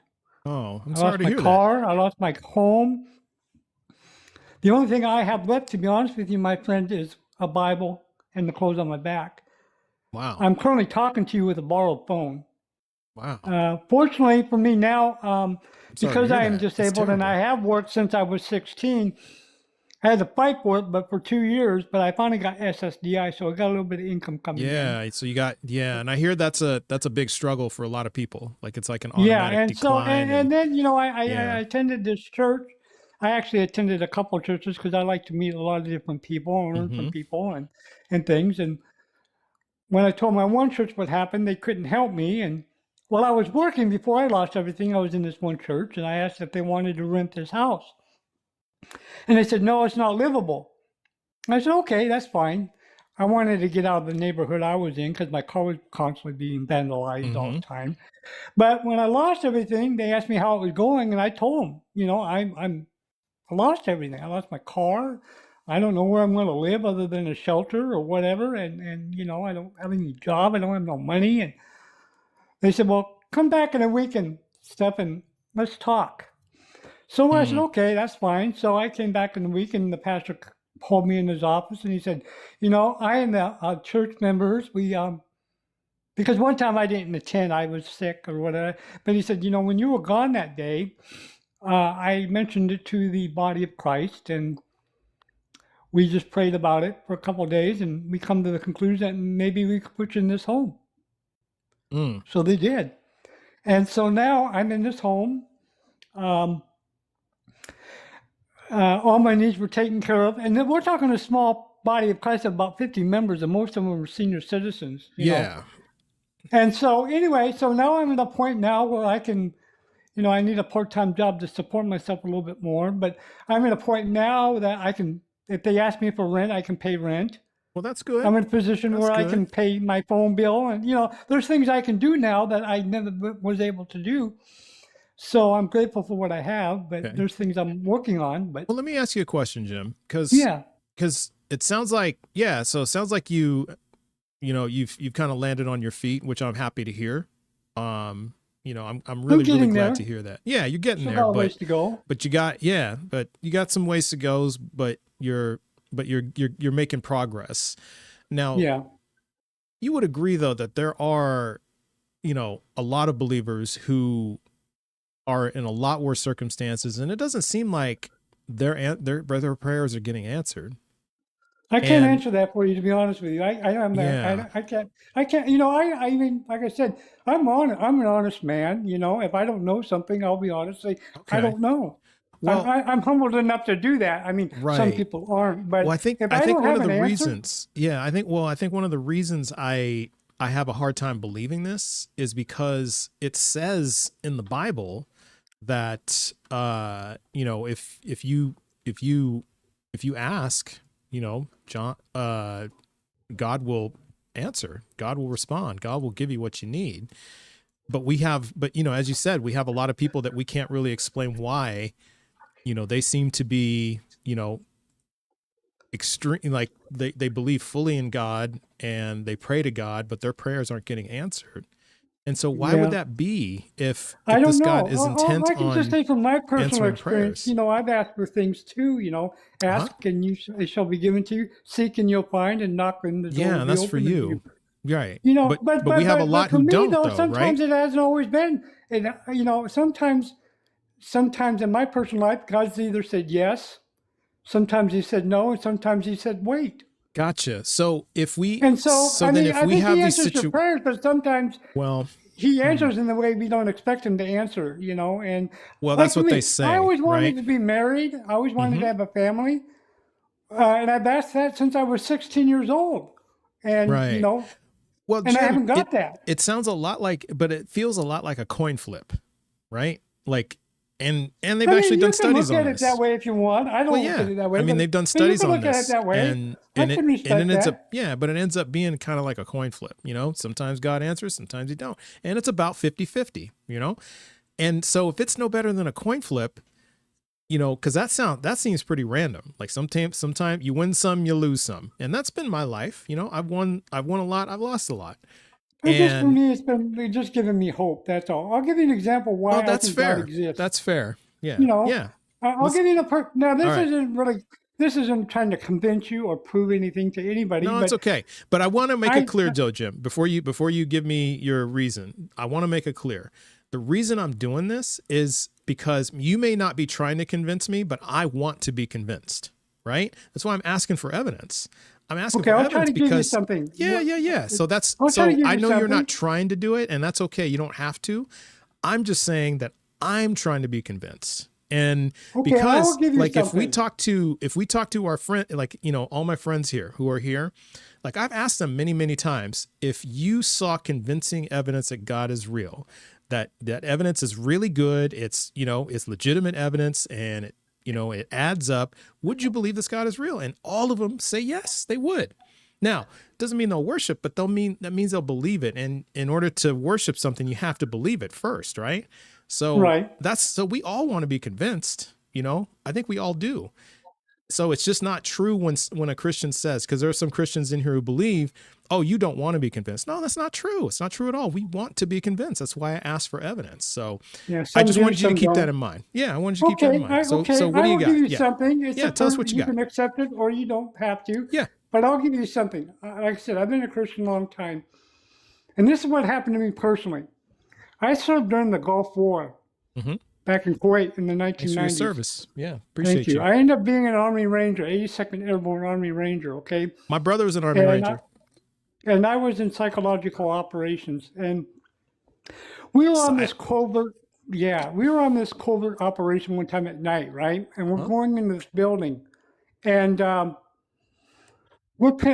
just told I was a sergeant, so I was in command of a few soldiers, and I said, look, we're going to go in here, and if you don't believe, I suggest you get right with God, because there's no guarantee we're going to get out of here, you know. Right. Choice is yours. But as for me, I believe, I'm not worried. If I'm gone, I'm gone, but I'm at peace with that, okay? So we go in there, and there's bullets flying everywhere. I mean, literally everywhere. And I'm saying a prayer, and I'm pinned up literally up against the wall. And somehow, by God's grace, we got out of there alive. The next day, we went back to see what transpired in that building.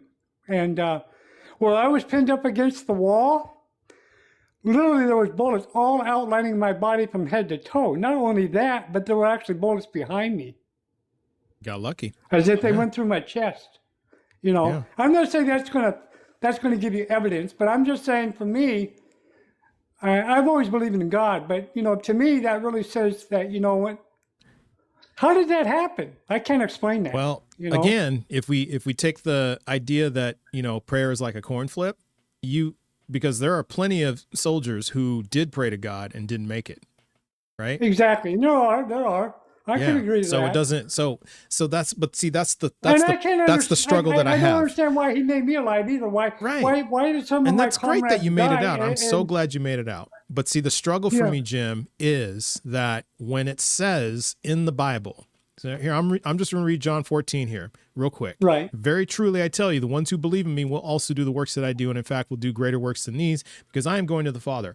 I will do whatever you ask in my name so that the Father may be glorified in the Son. If in my name you ask me for anything, I will do it. Anything, I will do it. So this should not be a coin flip. It should be every time. Should be every time. Anytime somebody prays, if they do it, if they do it in God's name, the Father is glorified in the Son. It should happen. Period. Yeah, should happen. Says it right there. I don't understand why God does what He does. Yeah. You know, I'm glad it's worked out for you. I'm happy that you got it out of there. I don't know why I'm alive to this day.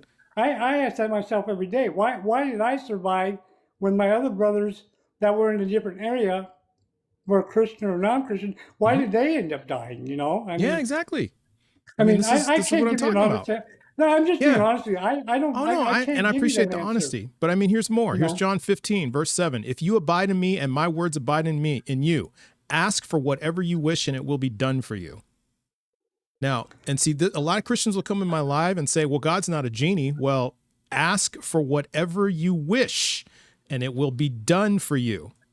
So there should be no reason we have hospitals, Jim, because so many people pray for sick people. Yeah, we shouldn't have any hospitals. We shouldn't have any homeless people. We shouldn't have any people with afflictions, with diseases. We shouldn't have any babies born with cancer.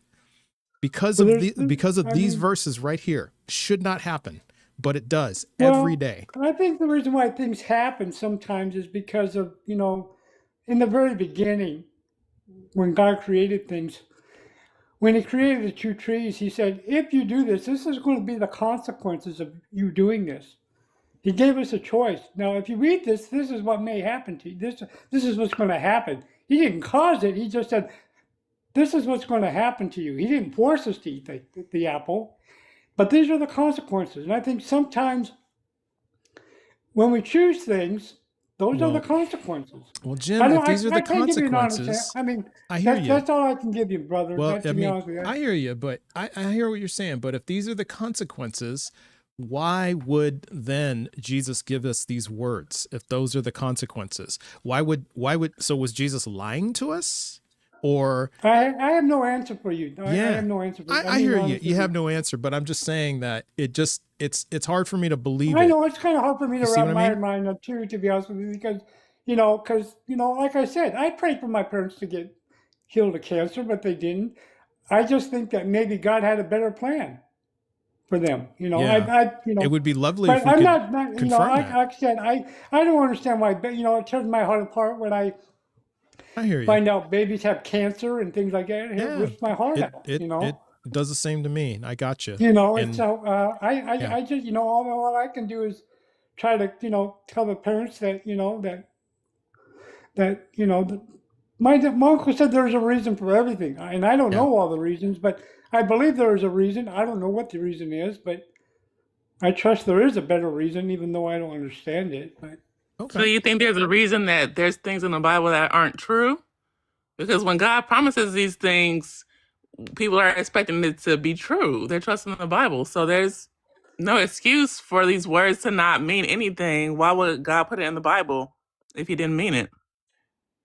Well, like I said, I have no answers. All I know is that of what I've gone through in my life and how I've experienced God. And like I said, I have a lot of questions myself. There's, I don't doubt God, but I do question things and say, well, okay. Because if I try to judge what God does, and I adjust my morality on his morality, then to me, that's me playing God, and I'm greater than God. And I'm not the creator.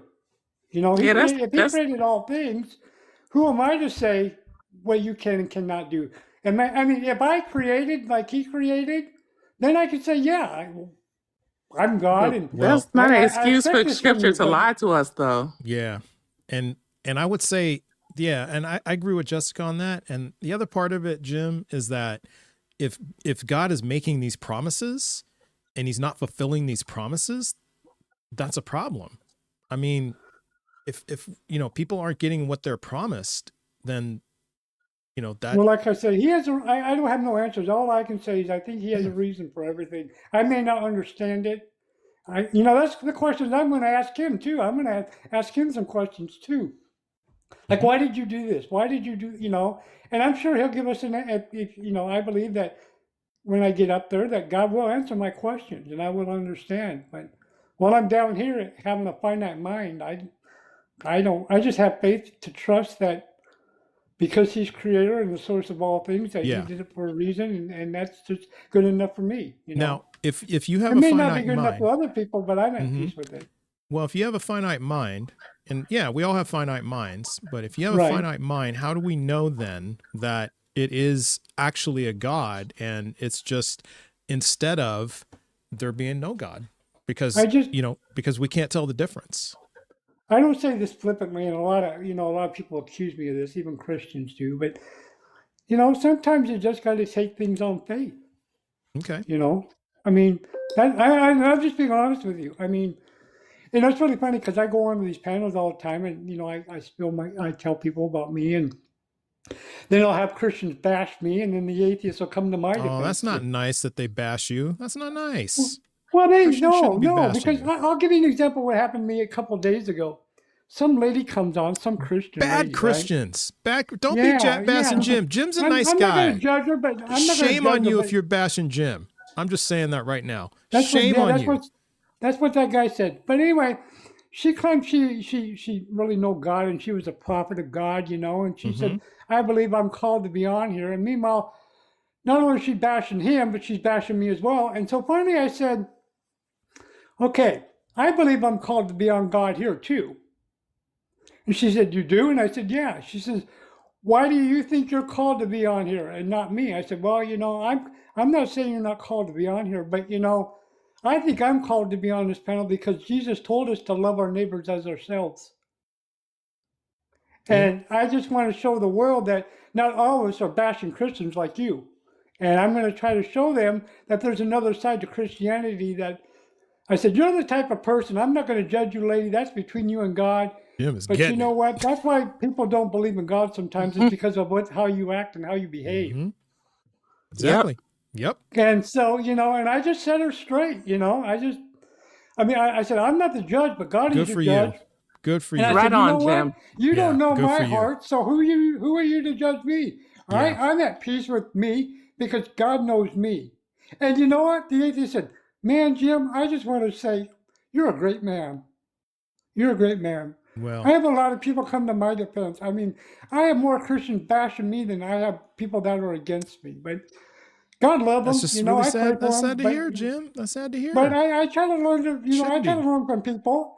I learn to agree to disagree. But if I feel like I'm getting heated inside and I getting really hot before I express it, I just excuse myself from the panel, you know, because I want to share the love of Christ.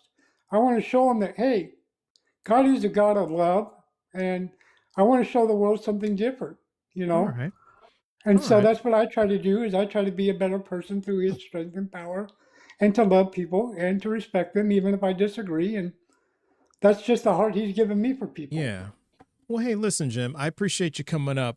I'm going to move on to another guest, but I appreciate you that's saying your fine. piece, and this was a pleasant conversation. Well, thank you for listening, and I appreciate you. And I'll stop by again sometime to listen, or if you Sounds have a good. question or somebody on the panel has a question, and if I think I can answer it correctly, I will say this is what I think the answer is, if you don't mind. All right. Well, I appreciate that, But Jim. anyway, I appreciate you both listening to me, and you guys have a great day. All right. Cheers, Jim. Have a good day. Cheers Take to care. you too. Have a good. All right. Bye-bye.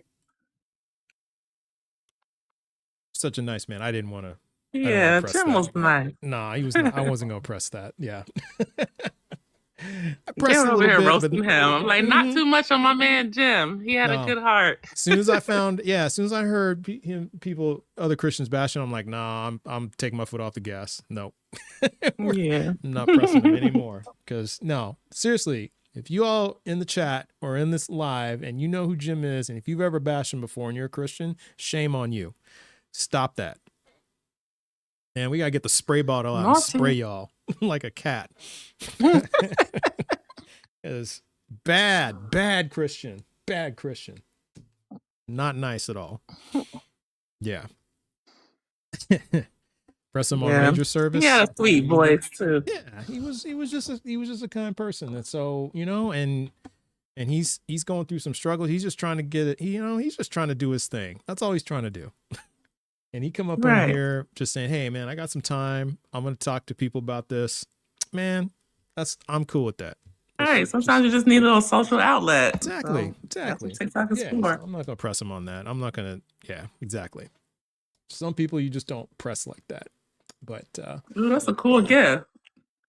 Did you miss that again?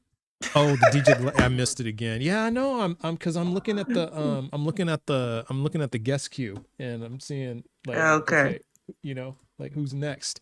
So yeah, it's like I look right when I look away, I see all the good stuff like disappear, like show up. But yeah, man, that was interesting. That was interesting. So all right, let's bring up the next guest. There it goes again. Oh, there it goes. Okay, what's that thing on the back? What was that? What was that? A cat tail? Was that? It was a tail. That's what it was. Okay. Okay. All right. And All also, right. Pink, no preaching in the chat, real quick. I see some. Yeah. No preaching. Yeah. Let's not do with the preaching. All right. Let's bring up Gemma Fam music. Let's bring them up next.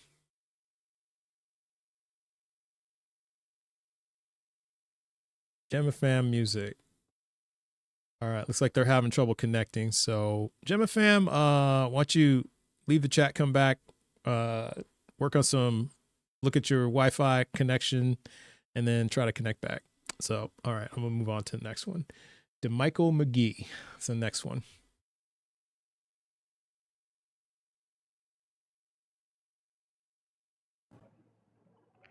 And DeMichael, how you doing? Greetings. How's it going? It's going. All right. Well, hopefully it's going well. That's what I hope. Can I get your age and pronouns, please? Yeah, I'm 74 reverse, and I am a man. Man? Okay. Well, we have men who use she, her. We have men who use they, them. They, them. Let me get this right. I'm a child of God. Okay. That's not pronouns though. So, like, which pronouns do you prefer people use for you? What pronouns do people use for you when they talk about you? Well, I, we, us, our, them, they, he, she, it. Well, they nickname me Tree, so that's my nickname, Tree. Okay. Do you know what a pronoun is? Yeah. All right. So just say your pronouns. Well, we'll go with the first one because that's what I am. Which one? A man. That's not a pronoun. That's not a pronoun. That's your gender. That's your sex. I told you I'm a Christian. That's your belief. So we want, like, my pronouns are he, him. Jessica, what are your pronouns? Mine are she, her. See? Oh. I am me. Oh my God. Me. All right. You are me. All right. Okay. I guess we'll just use she, her for you. Okay. All right. DeMichael. No, we can't do that because you all right. don't Well, then what understand pronouns you want us to use? What pronouns you want us to he, man. I just had triple surgery. I can't raise my voice now. Oh, I'm sorry. I'm sorry. I didn't hear it. Okay. He. Okay. My bad. All right. DeMichael, which God you said you're a Christian. So, you better know it. All right. What's your best evidence that God is real? I saw God. You saw him? You off top. Okay. I saw the boss of heaven. I saw the boss of heaven. Where'd you see him at? Our undivided Father, oh Lord. I was walking down the street, 4 lights circled upon me. I kept walking to where I was there. I asked my brother, I said, hey, why did I see 4 lights? Because I know about the media Doppler, like the Batman, Superman sign, looking through precipitation, how we get our weather. And he told me to go outside and look at the moon behind the house, that the world is round and it was holes in the clouds. And that's why it beamed down on me. Okay, so there was a light that beamed down on you? It was 4 lights. 4 lights. Now, yeah. Okay. So now other people who have seen 4 lights beam down on them and thought it was aliens. See, that's what you get my drift. So when he told me to go out the door and look at the moon, and we heard a loud sound. So loud, he said, man, that thing surely is moving fast. I'm talking about something move so fast with shadow.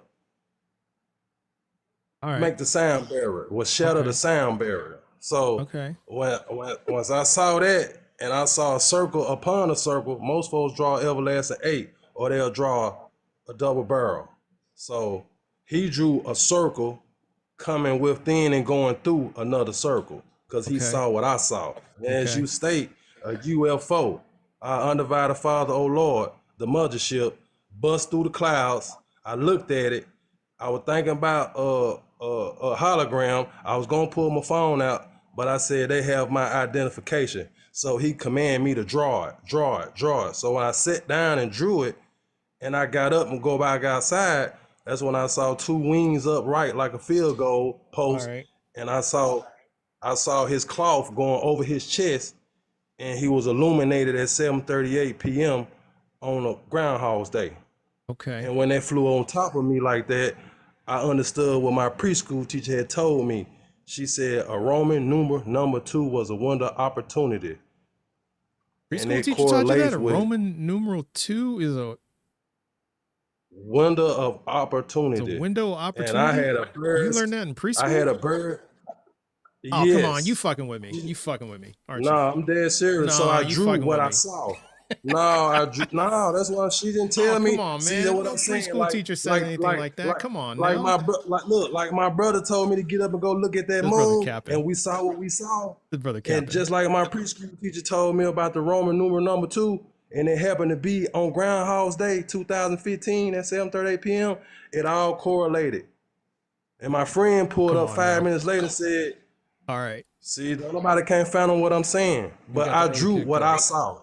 Okay, I drew that's cool. what I saw. Okay, well, I don't think I'm not gonna doubt that you saw what you saw, but the little piece about your preschool teacher talking about Roman numerals and all that, that's a little bit far from me. That part. That's how God worked. That's how God worked. She didn't give me the doctrine of school to tear up my mind. All right. She gave me the doctrine from God for me to understand when it was time to see what I saw. Because I thought it was the devil. I thought it's been 1,000 years and he come to roam the earth like that. But I realized what the preacher's been hollering at me. God comes for your soul like a thief in the night. So help me out with this then.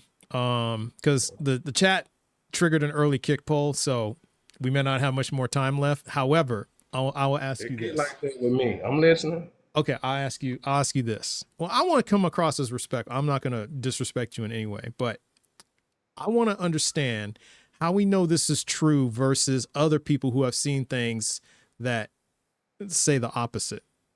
Because when I sat down and drew it, I got the drawing that looked abstract. And then when something told me to go change it, because when I sat down, I changed the direction of where it was going. Okay. And then when I sat down and drew the house and drew the ground, the sky, the trees, and the power lines and all that, the moon, how I remember what I saw, it changed the right way. And then when I Googled God in Chinese, that's 6,006-year-old writing, and it adds up with what I seen, and it adds up with the Christianity say that he descend out the sky like a dove, and that's 2,000 years ago, and they use a dove. All right. Hey, listen, DeMichael, I hope I know you said you just had some heart surgery. I hope it gets better for you. You know, like you come through. Stomach surgery. Okay. Well, I hope you pull through. Yeah. I hope you pull through, with flying colors, but we're going to move on to the next guest, but I appreciate you coming up. So enjoy the rest of your day. Same to you. Yeah. That was some wild work. That last left turn about talking about Chinese and I did not, I did not expect that. Somebody said, we're not mopping up what you're spilling. I'm like, that was a good one. That's true. And somebody said, hit that Grumpy Butterfly, hit that button again. I won't say what it is, but ends with fiend. Oh goodness. That was a wild ride, man. That was only like 7 minutes, Jess. That was a wild ride. Well, thank you for the early kick poll gift, whoever sent that. Yes, thank you. That was a wild ride. Actually, they kind of saved. Because I didn't really know. Oh, you got to see his art? Oh no. Okay, we're gonna have to go check his. Yeah, so somebody got to pull up the profile and check his art out. That was something. Okay, that was something. See, sometimes it's just. Nope. Sometimes it's like a box of chocolates, man. Just you never know what you're gonna get. Yep. When he came in, he's like, I saw God off top. That was screaming. Right? I saw him off. I saw God off top. Okay. It reminds me of that. What is that comedian Jeff Dunham with those puppets? And he's making a left turn, and he's making another left turn, and he's making like this whole circular weird argument. Oh my God, it's so funny. Yes, exactly. But that was something. That was definitely something. All right, let's bring up the next. I'm gonna check the YouTube queue real quick. Okay, it's empty. No one's there, but we got 5 waiting on TikTok. So let's just keep them coming. All right, we got Queen coming up next. I think we talked before. Did we talk before? Yeah, we did. She looked familiar. Okay. Yep. Okay. How you doing, Queen? Welcome back. Hi, I'm all right. All right. All right. That's good. That's good. Okay. Are you could you remind us what your age, pronouns, and religion is again? Just so we, because I think you've been I'm up here 30. before, right? Yeah. Okay. Okay. I think I remember. Yeah, we remember. Okay.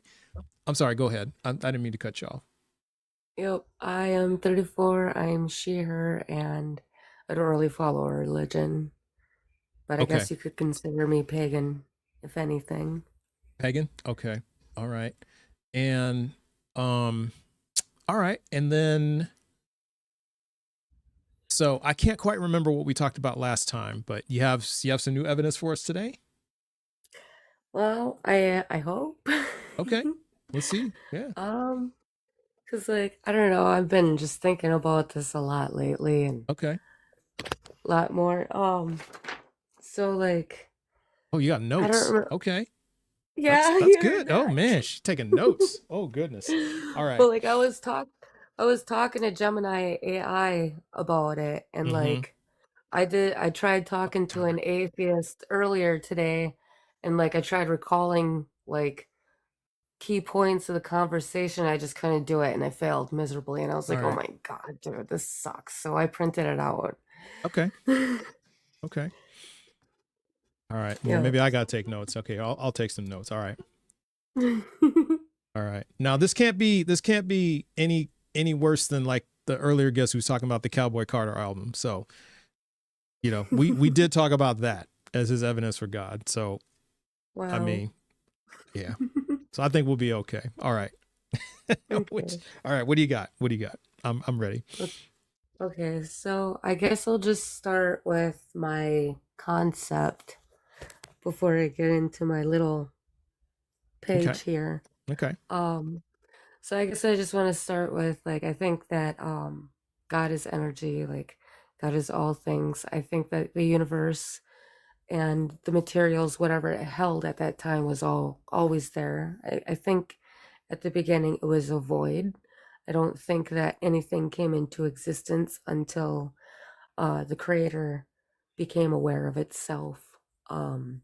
So basically to wake up.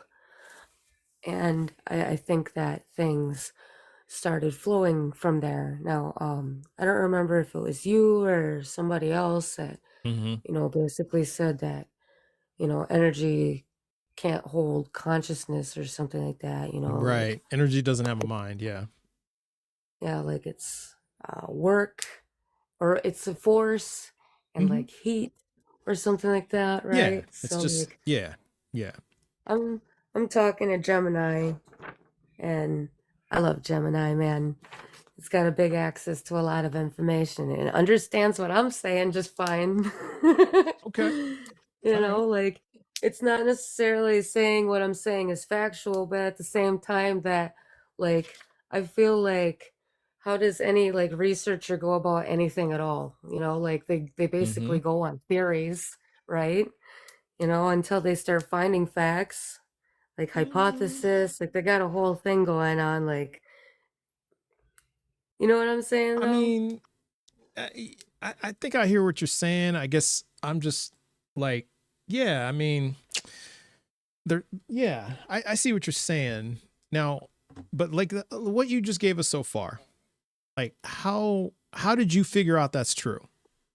Like, take me through the steps of how you were like, okay, I figured out that God is energy, all things, universe is always there. I figured all this out, beginning as a void, and nothing came to existence until creator became self-aware. So like, yeah, take me through your steps.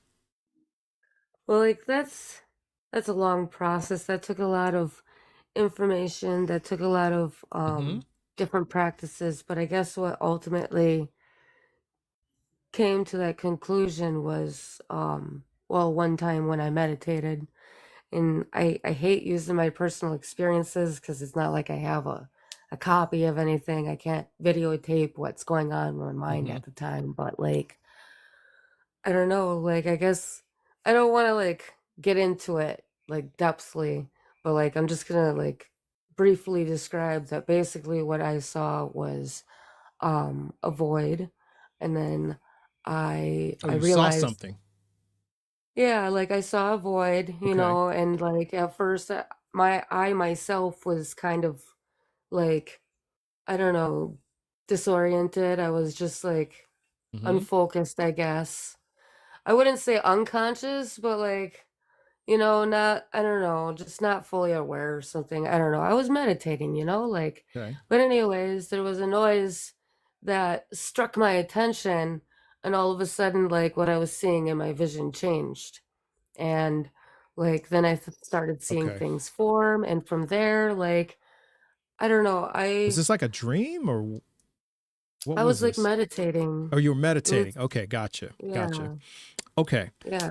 Okay, I gotcha. So it was in the course of meditation, you had like this vision. These hmm things came to your head. And so how could we test whether or not this actually is true or it was, you know, something from your imagination?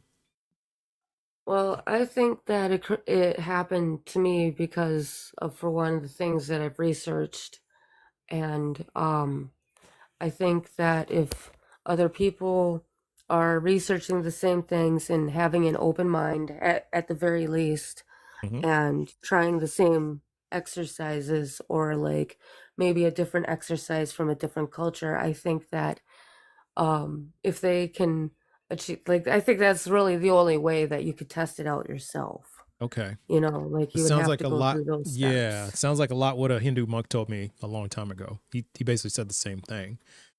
hmm And now what of people who have done those things?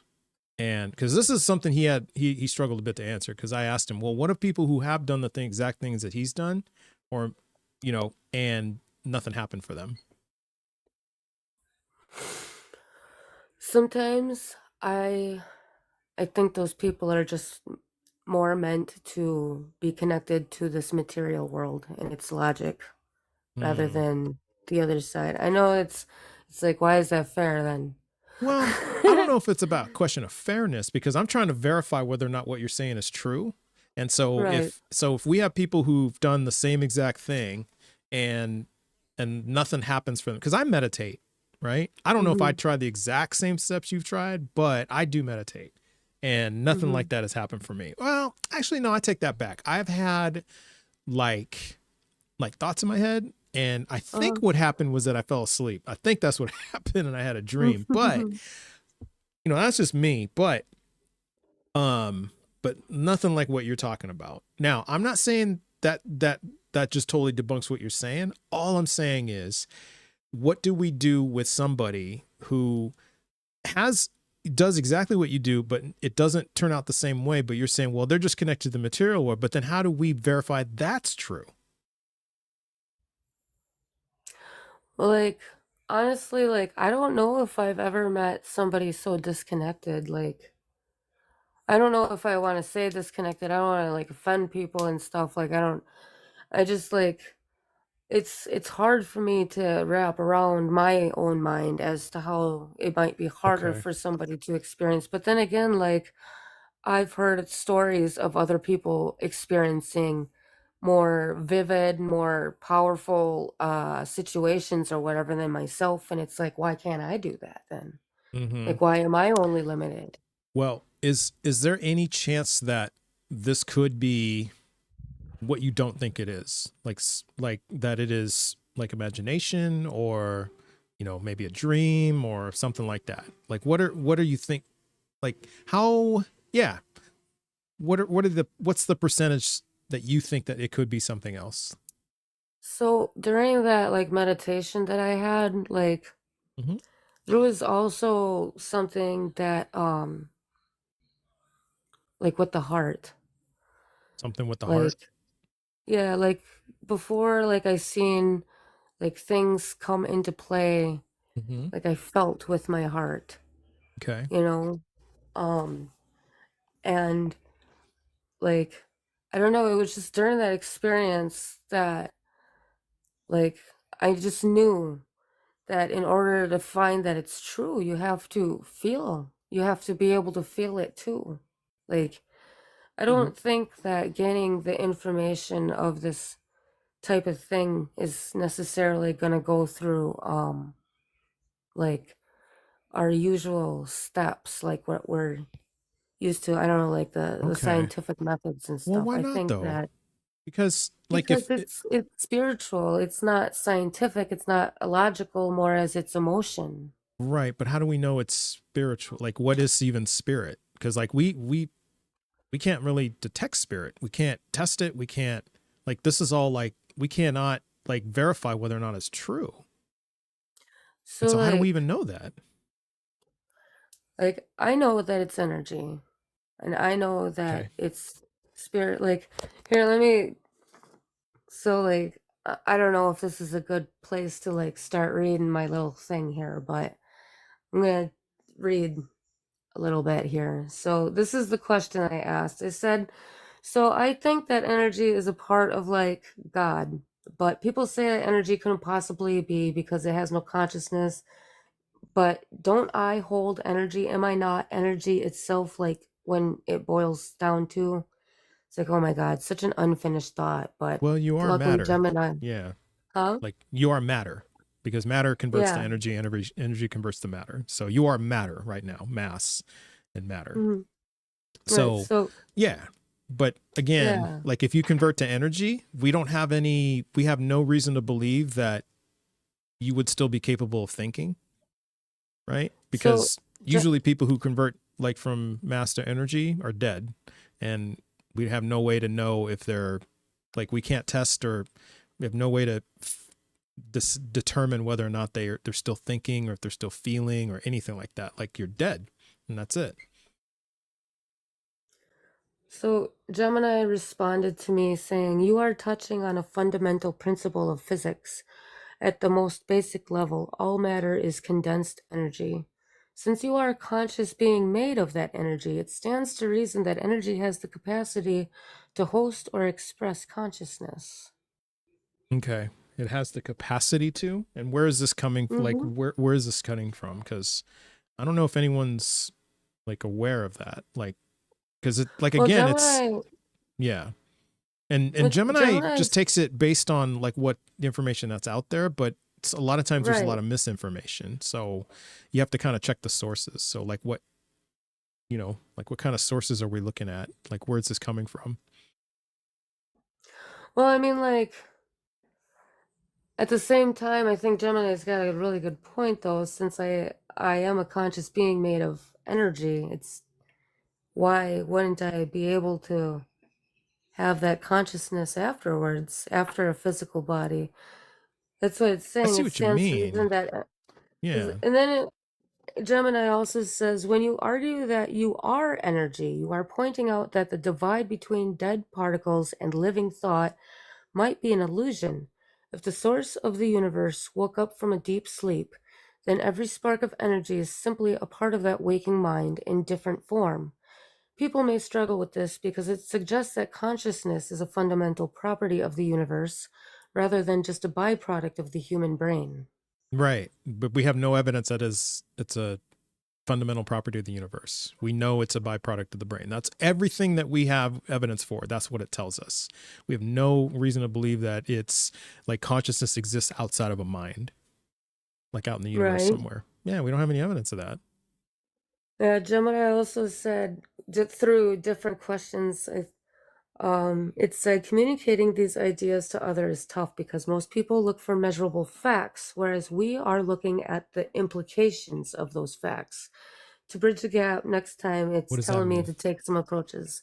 Yeah. The implications of the facts? Yeah. Like basically piecing them together? Well, what are the facts in the first place? Because I haven't heard any facts. I've just heard claims. See. So the facts are, at the basic level, all matter is condensed energy. Yeah. Like, let's yeah, see. It converts to energy. Yeah, sure. I asked really it not if it's like it converts. Well, I asked it, do I have energy? It says, yes, you are a living system of energy. Biologically, your body converts food into chemical energy to power your muscles and organs. Yeah. Physically, you also emit thermal energy and use electrical impulses to send signals through your nervous system and brain. Sure. Brain Beyond the biology, we've discussed the idea that you aren't just using energy, you are energy in a conscious, self-aware form. That's its last thing. Yeah, that's not quite accurate, you know? Like, yeah, we Well, that's convert what we were talking about. well, yeah, but we convert things to energy. That's true. We do release energy, right? Like, for example, if you go for a 3-mile run, you know, your body's going to be hotter, warmer, right? And you're going to be emanating heat. You're going to be, that's energy, right? So yeah, we do those things, but that doesn't mean we are energy. We are matter, you know? So matter, that's like, it's like this, Queen. It's like saying, you know, 6 eggs are cake, right? Well, that's not true. You know, you have to add like sugar, flour, milk, you know, butter, and with the eggs, and you have to mix that all together and bake it and all that. So it's like, it's leaving out a whole lot of things in between. It's just automatically going, we are energy. Well, that's, you know, there's a lot in between that. So it's just, it's kind of a play on words. You know what I mean? So it's not really a fact. Am I making sense? Yeah, I know, but like at the same time, if like I don't think these facts would necessarily be on the internet because it would contradict the society that we live in. If we had the capability of understanding God and realizing that, you know, that was beyond these governments, we wouldn't need government anymore. Like I think they would crumble and fall. Like I don't think, I mean, like what good purpose would it be for the government for the government to have people like truly connect with God and away from the government? Like the people kind of depend on the government, like they're content, you know, like they don't try boycotting or striking anymore. Like that was history. That's history books now. Like I don't really see that stuff. I mean, like I guess it kind of happens yet, but I don't know, like. Well, I think though that the reason why the original intent of governments was to, you know, provide services to people, right? And yeah, that idea has been kind of corrupted in a lot of ways, you know? Definitely. Yeah. I'm with you on that. And yeah, you're probably right. If there is like this supernatural being that created all of us and all that stuff, we might not need a government. Maybe. I just don't know if that explains, like, you know, it's because I think where you're going with that was that the government is trying to prevent us from knowing who God is. I think that's what you were kind of saying. Did I hear that right? Okay. Pretty much. And well, I mean, I don't know about that because, you know, we got a lot of people in government now that want to make us all Christian. And yeah, you know what I mean? I don't. So they seem to think that they want us to know God. So I don't know if they're actually preventing it. Yeah. I would think that, and it seems like they have like their own idea of who God is and they want us all to follow that idea. So yeah, I'm not sure if that's true. Yeah. And I think that would be awful, honestly. I'm with you on that. I totally agree with you. I think people just need to believe what they believe and be allowed to believe what they believe as long as it doesn't harm anybody else. Right. So like, for example, I'm cool with you, like believing all this stuff. Right. And I got no issue with that. You know, but I mean, I'm here to be convinced but I'm not here to really talk anyone out of their beliefs unless it's really dangerous. Right. You know, and there's some beliefs that are super dangerous. Now, what you're telling us, I don't really think it's dangerous. But you know, honestly, I'm having a hard time believing it only because like when I'm talking, it seems like Gemini's pulling from sources that are given inaccurate information because AI will do that. It will only pull from, you know, the sources it has. It doesn't really think up things on its own, right? It doesn't know anything. So it just has a real uncanny way of putting things in a way which it sounds like it thought it up by itself, but it really doesn't. No, And I definitely think that it's, definitely pulling sources from, maybe mythologies, legends, right, pseudosciences, right. like, And if those aren't true, then what it's telling I mean, you, like, it's just putting it in a way that sounds pretty cool, but some of the yeah. things in pseudoscience I might not agree with, but like some of the things I can make my own sense with though too. Like, Okay. like, Okay. but Right. But some of the things that I could possibly fit into reality, like I don't know how I can, fit in that energy is God and universe is God, like that's probably a pseudoscience too, like yeah. Yeah. Yeah, I don't think it could be, because like I said, like energy doesn't have, like if this God created everything, as you said, this God became self-aware, right? And that hmm it started, and then everything came from this God. But see, if it's energy, it doesn't make a lot of sense, because yeah, everything we know about energy, it doesn't have a mind. It has no ability to create, you know? It just it's just like, it's like a measurement, more or less. But it can well, convert to mass and matter. It can do that, but then it's a different thing. It's no longer energy at that point. You see what I mean? yeah, Okay. but It's I like don't the know. I same guess thing as like eggs are one thing, but then they can be converted to cake with other things, but right. that doesn't mean that eggs equal cake. It's kind of the I same thing guess with it's energy and matter. Yeah, and mass. I guess I see it as kind of like a yin yang though. Like I see like I don't really see like God is separate from the universe, but at the same Mm. time it is. Like it's yin and yang has its positions that are separated, but at the same time they are one whole unit. They're Okay. two faces of the same coin. Okay. They're separated in that phase, but at the same time they're on the same coin. Yeah. Like Now, and I think that do you think this God interacts with this reality sometimes, sometimes? Okay. yeah, I don't think it like interferes a whole lot. Hmm. And okay. And so if it doesn't interfere, because it sounds like we're coming up with reasons why, like, we're not seeing more evidence of this God. You know what I mean? Like, we're coming up with reasons. Well, we don't, because everything we know, Queen, about our reality, like things that interact Mm, with our reality, it leaves clues behind on it mm, having interacted with reality, right?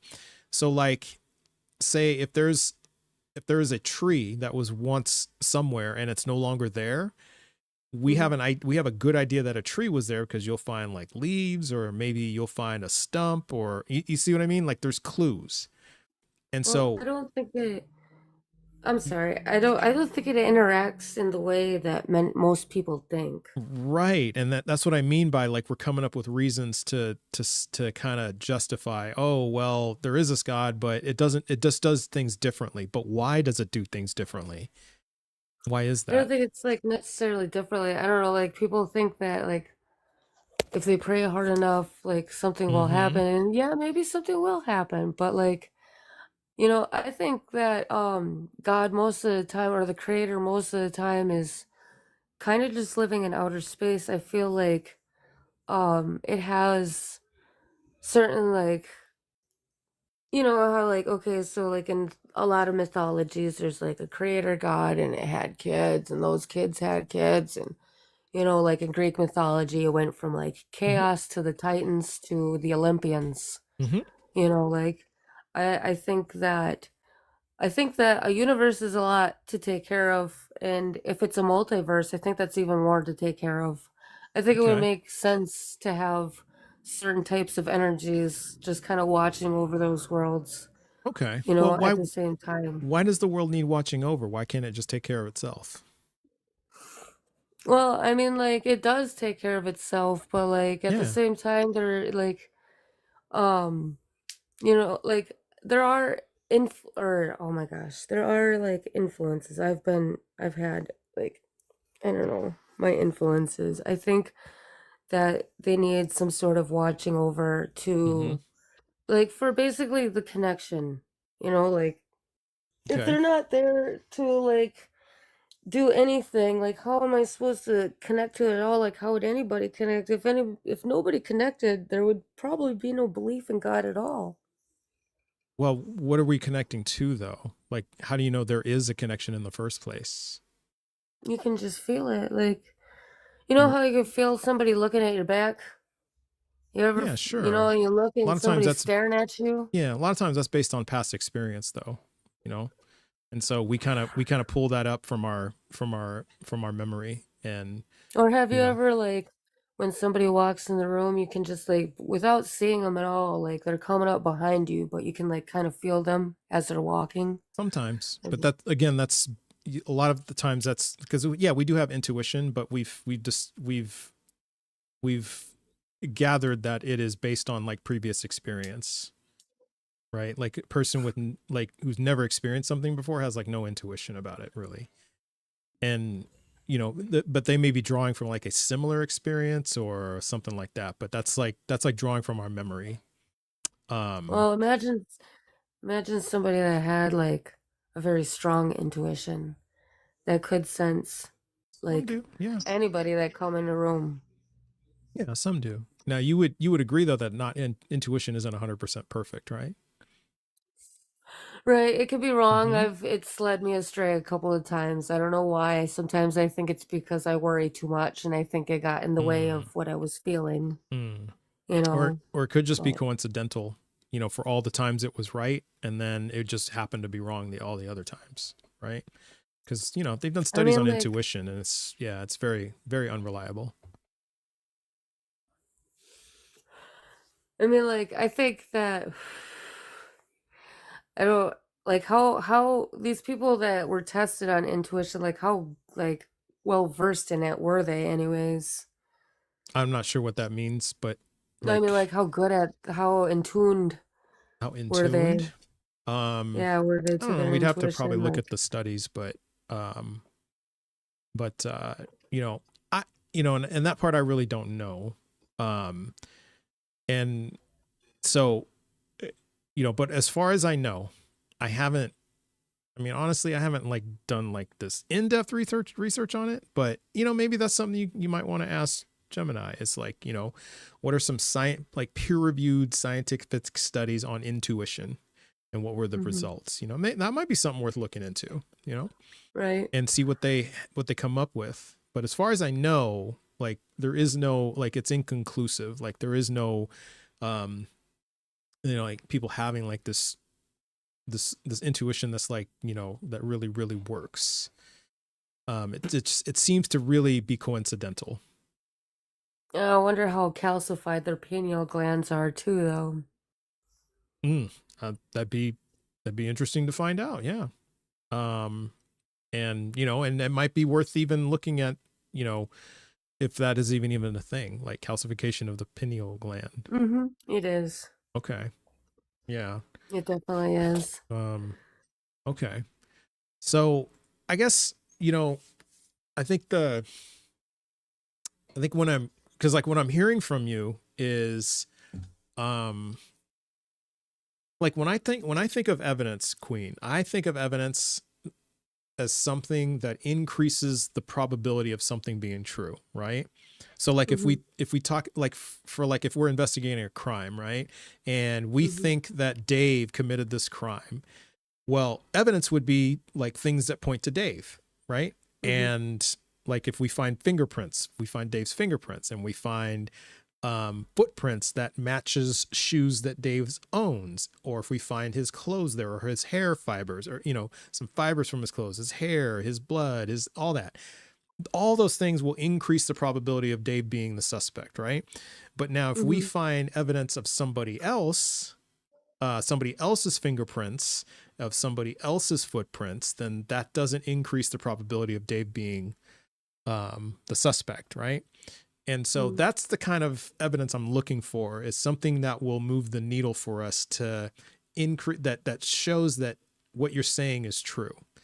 And I don't doubt that you believe it for a second, and I'm not saying that at all. And I'm not trying to tell you to stop believing it.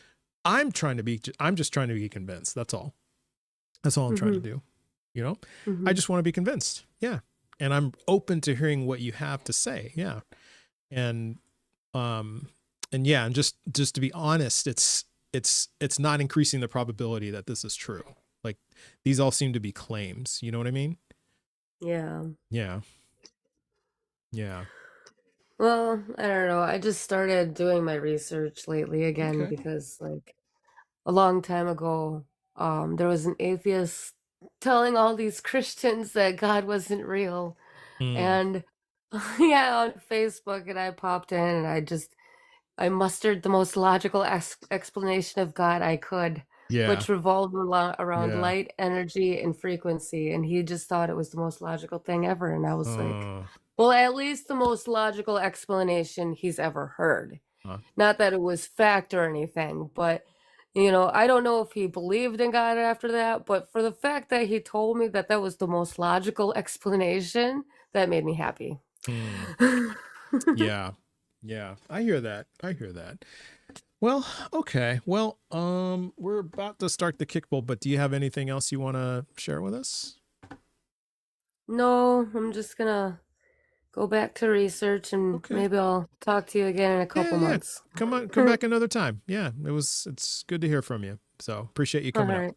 All right, enjoy the rest of your day. All right, see you. You too. Okay, not the comments now saying justice for Dave. Dave is innocent. Free Dave. You guys slay me. Sometimes. It's hilarious. Yeah, justice for Dave. Dave is innocent. Free Dave. Dave was framed. Oh man, you guys are funny. Hilarious. Hilarious.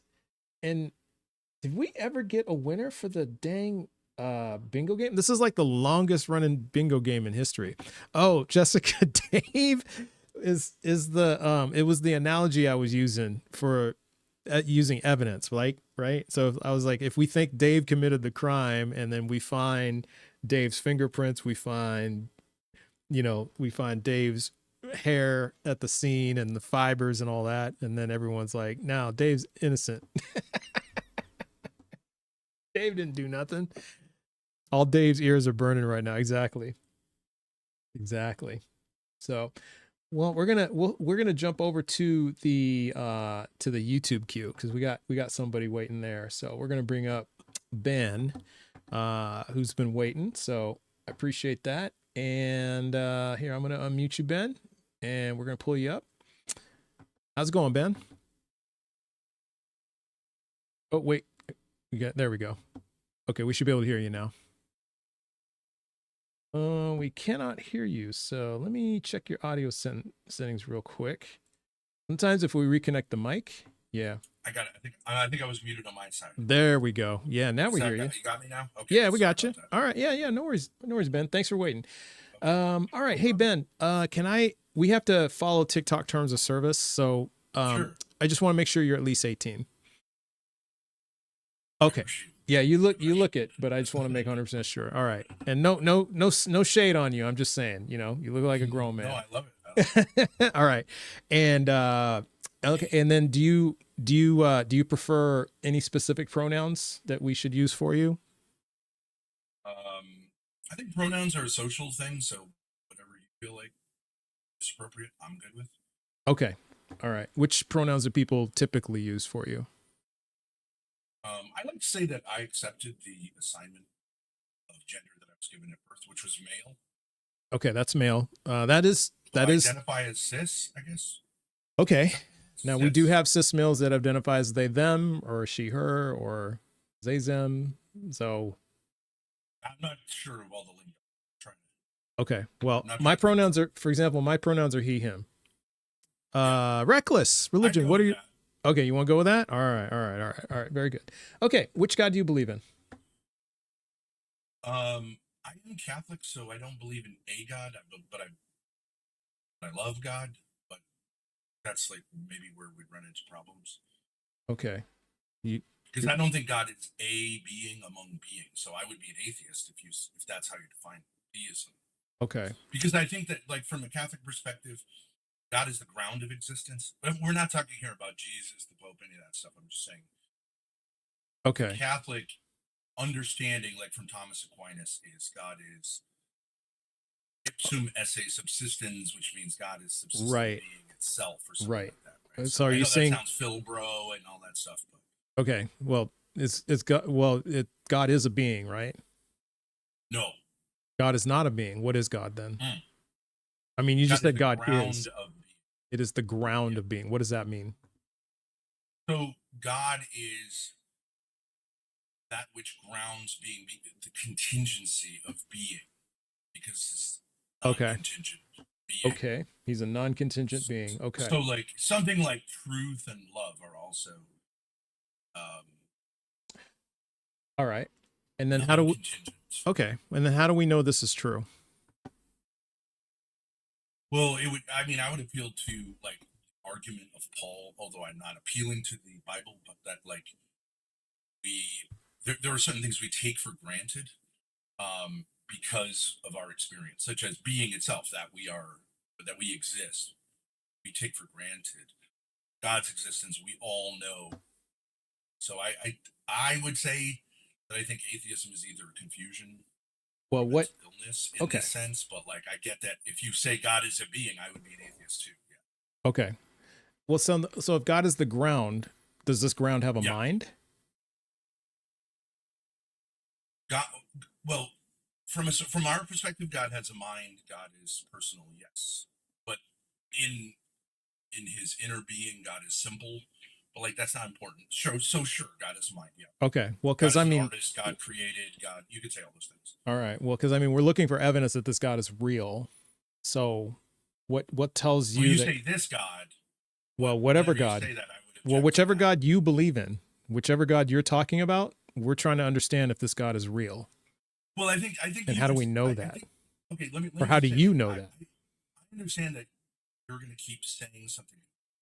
What you would see me doing is trying to redefine God as in a way, like right, and I totally understand how you're saying like how well you're trying to redefine it in a way that I'm not okay with. No, I'm fine with the redefinition. It's just what I'm trying to understand is whether or not this God is real. Like I'm thinking about a mind that created God. I don't think you can talk about God in terms of being this God. Why not? This God as opposed to other gods, and I don't think God is a being. God is not. When I talk about God, I'm not talking about the God of Abraham, Isaac, and Jacob. I'm not talking about any of that stuff. Do you know what I'm saying? I'm saying okay. It's not a name. It is a concept. Okay. God. It's a concept. You know all right. Yeah. Well, there's plenty of concepts that don't exist. So, I can think of a lot of concepts that don't exist and that aren't real. Like right? a unicorn. Yeah, the unicorn's a concept. A leprechaun's a concept, and we don't have any evidence that those exist. The Loch Ness monster, all those are concepts. Well, they exist as ideas, and again, yeah, they exist as ideas. They exist as ideas, but I agree with you. There's no evidence. Yeah, and so beyond that, sure. Yeah, so what we're talking about is whether or not this God that you're trying to describe to us exists and is real. But if I define God as the ground of being, then you would have to say, wouldn't the next step be you say, like, why does being need grounding? Not does this God exist? Because, you'd have to say this. Why would exist? this? Do any of us exist? Beyond the universe, why would this reality need grounding? Because I would just say the universe is the grounding. To mean? It is the wave function as expressed in quantum mechanics, which is like the manifold of space-time that contains reality.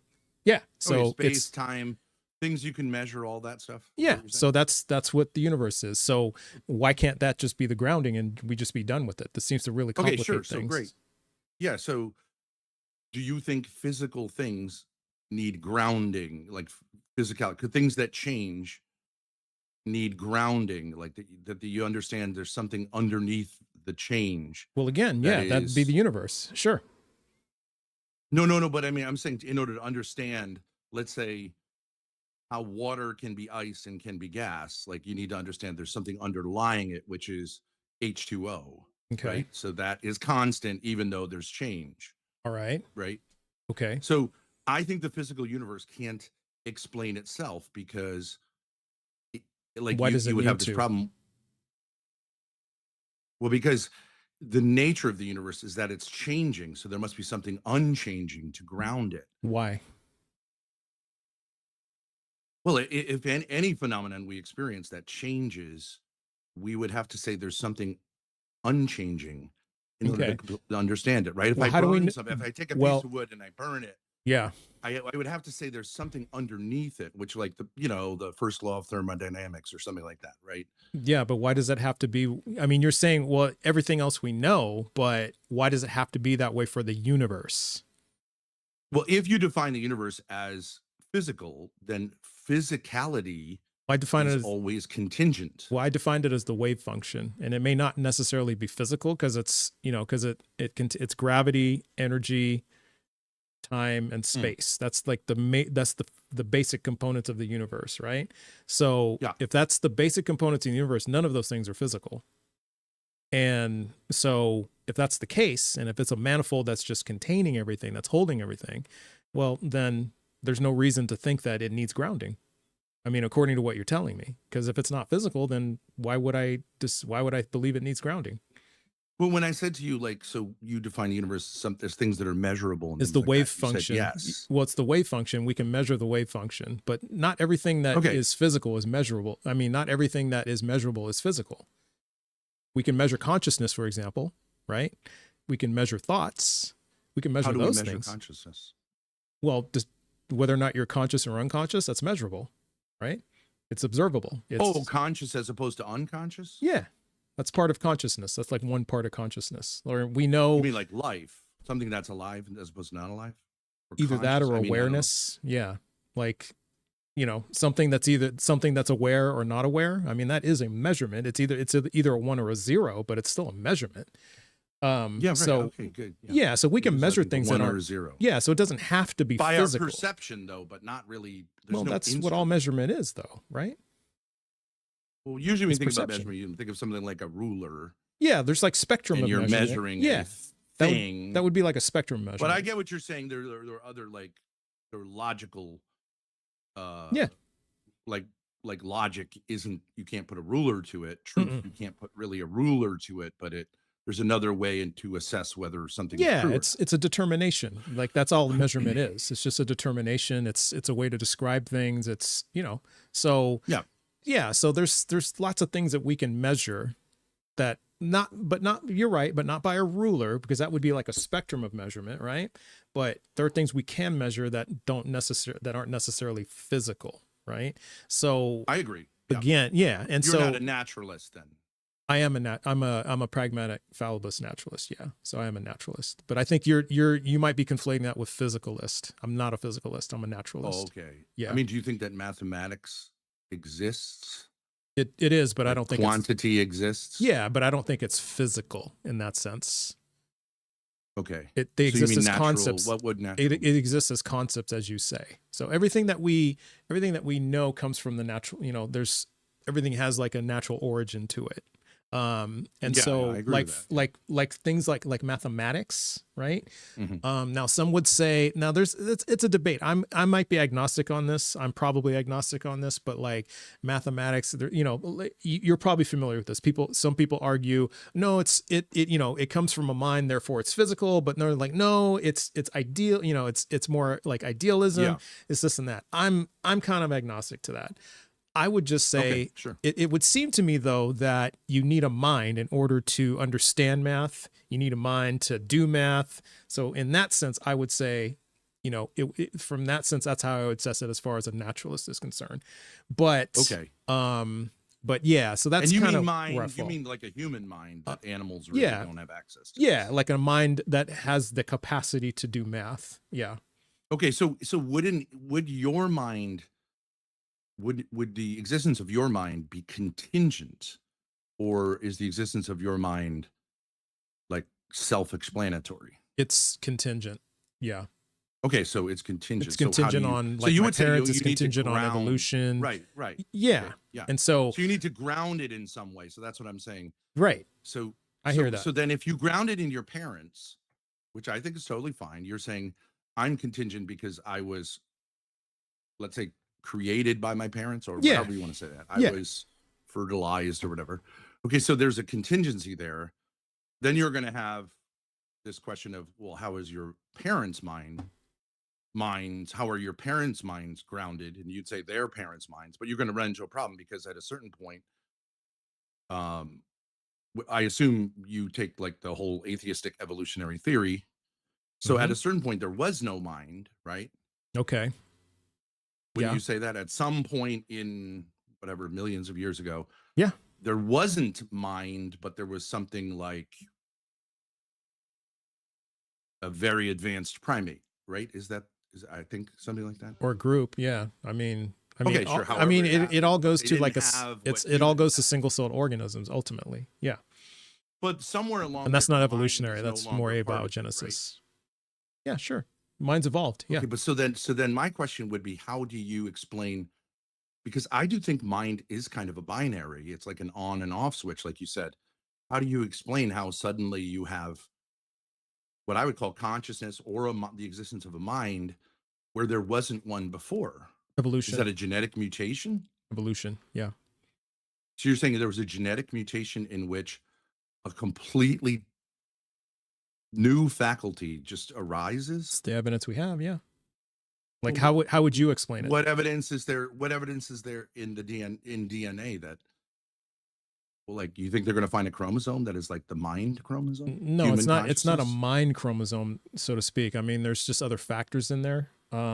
But what we do understand is because it's not just us with consciousness. It's not just us with awareness. Like other animals do have some, like, because it's a spectrum of awareness. It's not awareness isn't either on or off.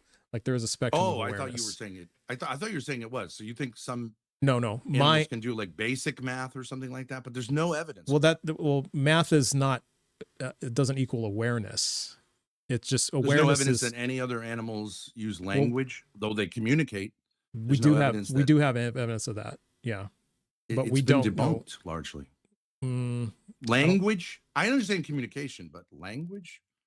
communication could be language, could not be. Yeah, No, may or no, may no. not be language. But Well, I the mean, whole you could point. have to go to Well, I think we're linguistics. I don't like think way off in linguists we're think way that, off in the weeds here, Ben. We're Okay, asking. so- we're looking for your evidence that this God, that whatever God you're talking about, because I'm still not clear on what God you're talking about.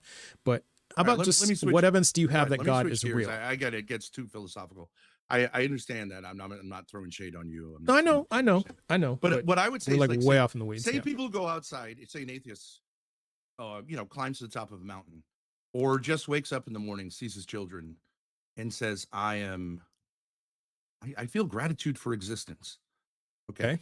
So do you believe that an atheist can have that experience? Yes. Gratitude. Okay, is, hold on. In hold order on. to have I'm gratitude, gonna, don't you go? Sure. Yeah, I'm gonna continue answering. Gratitude is a feeling, right? That's a feeling.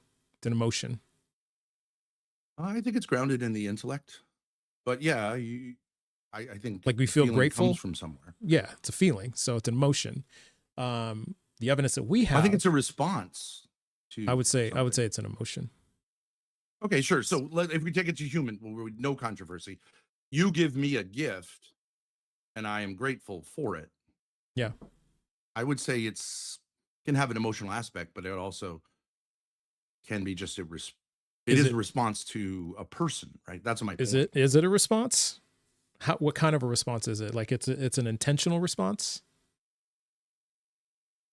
People can be ungrateful. Someone can give you a gift and you can be ungrateful. But is it act like a intentional victim of or the unintentional? Yeah. Is it what's it? Yeah, I believe it involves your will. So you say like, yeah, I'm going to be grateful.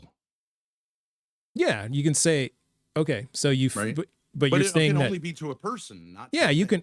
I don't think you can be grateful to your car for working. I mean, I guess people can say that, but yeah. So, okay. So what I'm trying to understand is, so if grateful is it's a state of mind. Is that what you're trying to say? Yeah, gratitude. Yeah, it's like gratitude is an attitude. You might say. Like, I think it's an attitude. That's a response to a person, not a thing. Okay. And so if it's a state of mind, then sure. What I'm trying to, because like your original point, because you asked me a question, can I feel gratitude? And I said, yeah, I can. But see, but when you asked it that way, that tells me it's a feeling. But if it's a state of mind, yeah, I can have the state of mind of gratitude, of course. But wouldn't that, so Still not let hearing me your say this. evidence though, Ben. Yeah, we're still getting off in the weeds. You're asking questions. You're No, not I giving don't know. evidence. If you want to drop me, that's no problem. I really appreciate No, it. I just want to hear your As evidence. long as Yeah, because you're asking me a whole bunch of questions, but you're well, not. so my evidence would be that if you can genuinely feel gratitude for the gift of existence. Okay. Well, wait a minute. Because if you're saying feel gratitude, Ben, and you're categorizing it, well, you're categorizing it as a mind state. Okay. Yep. Sure. Okay. So an experience of gratitude. That's what we're saying. And I would say you could use an analogy to say some people are grateful to their pants for keeping them warm. I'm not saying that. I'm saying it's genuine. You know what I'm saying? Like, that's sort of like possible to say, like, I'm grateful to my car for working, but usually we would say you can only be grateful to a person. Okay. Right. And so Typically, I think if you experience gratitude for existence, you are grateful to a person. And so by implication, you're grateful to God, whether you know it or not. How do we know? Well, wait a minute. God is personal. Okay. Okay. So God is personal. God is simple. God is the grounding. Yeah. Okay. And these all seem to be claims, Ben. We're not kind of getting any closer to evidence. There are people who say, I don't see existence as a gift at all. And I think that those people I would have nothing to say to them on that level.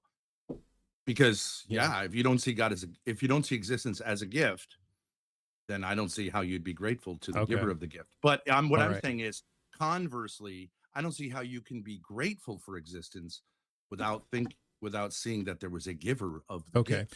I gotta put this on pause for a second, Ben. My daughter needs to talk to me about something, but hang tight for just a second. I'll be right back. Absolutely. Give me a minute. Okay, thank you. So I'll be right back, everybody. Give me a second. Okay.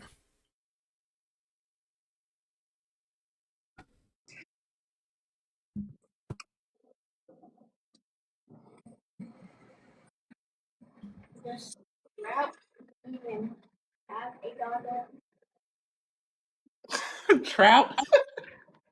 How you doing, Jessica? Hey, Reckless. I'm great. How are you? I caught your about 5 minutes of your. I'm filling out thank you cards for my dad's funeral. 500 of them. Oh my goodness! God. Wow, that's a lot. Well, I got 200. We're kind of splitting it up between me and my siblings. So we each got like parts of it. So that way, not one person has to. Yeah, that would be too much. Yeah, because I got 200 of them, and I'm just like, oh my God. My hand is fucking crazy. I will not be able to handle that. That's crazy. Damn. Yeah, my daughter just called him Trout. I'm like, it's trust.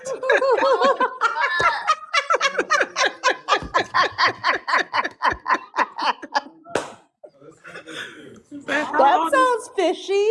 Right.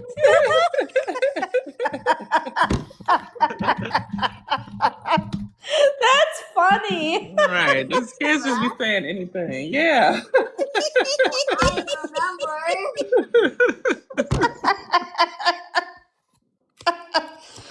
Yeah. How's Trout doing? That's fucking hilarious. Oh my God. Yeah, they're funny. Kids are funny. She is weak. That's so funny. Oh my gosh. But yeah, I don't know why the guest thinks atheists can't feel gratitude for being alive. I don't know if he can hear me. Guest, can you hear us?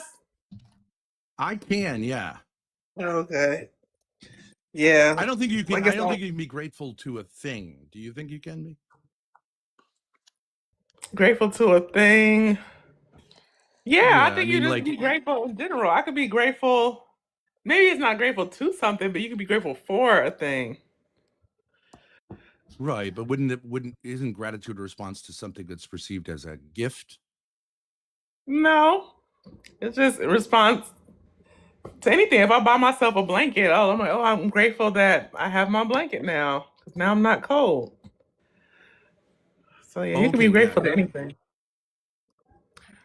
Yep. Well, can you be grateful for a disease? No. I mean, I wouldn't be grateful for a disease. I don't know who would. Yeah. Trickier, right? I mean, it's trickier. But I mean, I do think we generally connect gratitude with people, right? Well, no, I think it's across the board. It could be to a people, or it could just be to even yourself. Like, I was overworking myself in the gym, and then once my body healed, I'm like, oh, I'm grateful that I can move in my body again without being sore. So, yeah, it can be to anything, honestly. Are you grateful to your body for that, or are you grateful to like kind of the universe? No, it's not even grateful to anything. It's just really grateful for the lack of pain. I would say that's an implicit religiosity, which I love, but I get how you might say, I don't believe in Christianity. Okay, no problem. You see the universe as friendly, right? In some way. I see it as neutral. Like, I think you get back what you put out. So if you put out friendliness, you get friendliness back. Have you ever met people who seem like they just say, like, the universe is against me? I'm not grateful for anything. I'm bitter about everything. Like, so you don't take that tact, right? No. Yeah, no, I don't. And I would say that's implicitly religious. I love that because they follow it up with a question like, why are you so angry? Wait, who are they saying is angry? Oh, they always tell me because I'm an unbeliever. They always say, well, you know, you're so angry. It's just like, well, yeah, people have the right to have emotions. Yeah. You know, it's not just one group of people that are allowed to have emotions. I can understand why a lot of people are angry at God or religion, but I still think that recognizes that's what I think a lot of atheism is. But interestingly, on this channel, I don't get the sense that that's what's even Christians are mad at God. I actually had a conversation with a Christian, and you had people that were like totally bashing, like Christians bashing this person. Like, you can't be mad at God. Why are you taking away an emotion that they can logically have? Like, let them have an emotion. If they're upset about something, leave them the fuck alone. If your child suddenly dies, I think God would expect you're going to be like, why did you do that? Because how would a loving God not allow you to have that experience? I love that. Exactly. Yeah. It's just crazy. Okay. Sorry about that. Thanks for waiting. I had to do some parenting duty, so I appreciate you. Absolutely. You got to have those priorities. Yeah. Okay. Can you hear me still? There's something that says it's off. Oh, I can hear you. Yeah. Okay. I can hear. I'm not sure what is saying off, but I can hear you, and I'm pretty sure chat can hear you too. So I think we're good. Okay. Yeah. All right. Again, I don't want to take too much of your time up. You're super respectful. I do want to say that I think your approach to atheism is so much better than so many. I'm not trying to glaze you, whatever. Is so much better than the angry atheist thing, because it doesn't get anywhere. And Christians do the same thing. Damning everyone to hell is unproductive. So, okay. Anyways. All right. Well, I'm just trying to understand, where you're coming from, and and I think I take it from the position, I do want to be convinced, right? So that's why I'm trying to really understand where you're coming from. And so, and I think kind of going back to what you were saying, if an atheist can experience gratitude, well, yeah, I mean, I have experienced gratitude. I've expressed gratitude, and those feelings associated with it. And I would say though that the experience of gratitude, for me at least, comes with some feelings. Like, somebody gives me a gift, I'm feeling like flattered. I'm feeling good. I'm feeling like, hey, you didn't have to do this, whatever those feelings are. Yeah. And then and then I'm grateful for that. Yeah. Like, oh, you didn't have to do this. That was nice of you. Thank you. Something like that. Exactly. Humbled. That's what I think. Yeah. Some people feel like about existence, that every day is a gift. I believe that's religiosity, though you may not label it as such. I believe that person is the type of person, whether they acknowledge, I think we're getting the truth somewhere. of the Christian faith, that God is going to say, welcome to heaven. You're my type of person, because existence is a challenge for a lot of people. And there are bitter people who, whether a lot of them say they're Christians or Muslims or whatever, they're bitter and they reject existence. And so an atheist who says, like, I love life, to me, that's not a problem.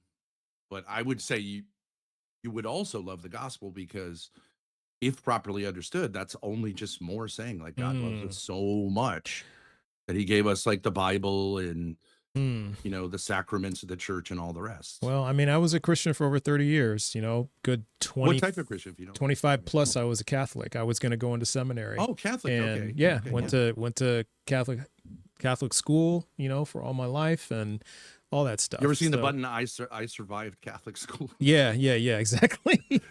And I you know, taught in Catholic school, so I get that. okay. I think that's funny. Okay. I think there's a lot, obviously a lot of, you know, in it, with any religion, there's a lot of like, you know, human frailty that gets in the midst of it. I hear that. You know, I don't think you probably are the type of person that says, well, there was a scandal, therefore the whole religion is garbage, right? Yeah, would I was still imagine Catholic you're through the like, scandal. Okay, I get it. How? Past it, yeah. Yeah. I mean, there were And I there think were you teachers in my probably high have school who got pinched for, you know, there's some, you know, when they started doing sweeps on all these priests, there's a couple at my high school that got popped for it. So I'm just saying, you know, Sure, but it you're not happened. the type of person who's going to say that the Catholic Church advocated for that, right? It was like these people were not doing what they were supposed to be doing. They weren't. I think Right. the problem that I had was the settlements, the NDAs, things of that sort. You know, Catholic Church, they tried to handle it internally, and they really shouldn't have. Yep. They shouldn't have reassigned these guys because because a couple of the I get you. there was one brother that I know of who got reassigned, and they shouldn't have done that. They should have just turned him in, and that's the one thing that they made a mistake on. And so Yeah, I agree. that was serious lapse in It's judgment. if you look And- into it, like I'm up in New England, which was the heart of this, right? The Boston area. If you look at it, it's complicated because a lot of times what the bishops would do is take the priest and say, like, you need therapy, and they would send him out to a therapist. And you know, these priests are like, they're master manipulators, so they manipulate the therapist. The therapist would say, okay, I think he's good. It's good. And the bishop should have had, well, you know, I don't think a bishop has the magic ability to not be manipulated, but they did fail when they said, like, okay, yeah. I agree, he's good, let's send him back out. I agree with you, that's a mistake, but I don't think the church would say we endorse that. But No, I get no, it no. that it was a failure. It was a failure. Yeah. And so I on think many levels, I see that Yeah. as clericalism. You know, this idea that priests get special treatment is like, that's a problem. But the church acknowledges that that's not how it should be. You should respect the priest, like in a sense, like that he's a priest, but he can be a jerk, right? The hell may be filled with popes and bishops. We don't know. It doesn't get you to heaven Yeah. to wear a collar. So, But anyways, yeah. So kind of going back to what we were saying. So like those feelings that we were kind of discussing, like around this idea of gratitude. What we now, because there was a study that was done in 2019, and they were able to determine that they were able to pinpoint where emotions come from, and they come from the amygdala. And along with, you know, the chemical processes in our bodies and hormones and all that stuff.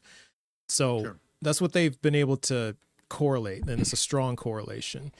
What we haven't seen is any. That's true. Definitely. Yeah. Yeah. There's an Anything instrument. coming The from. body is always an instrument. Right. And But would you anything say coming your from love for outside your of the brain. children is just chemicals?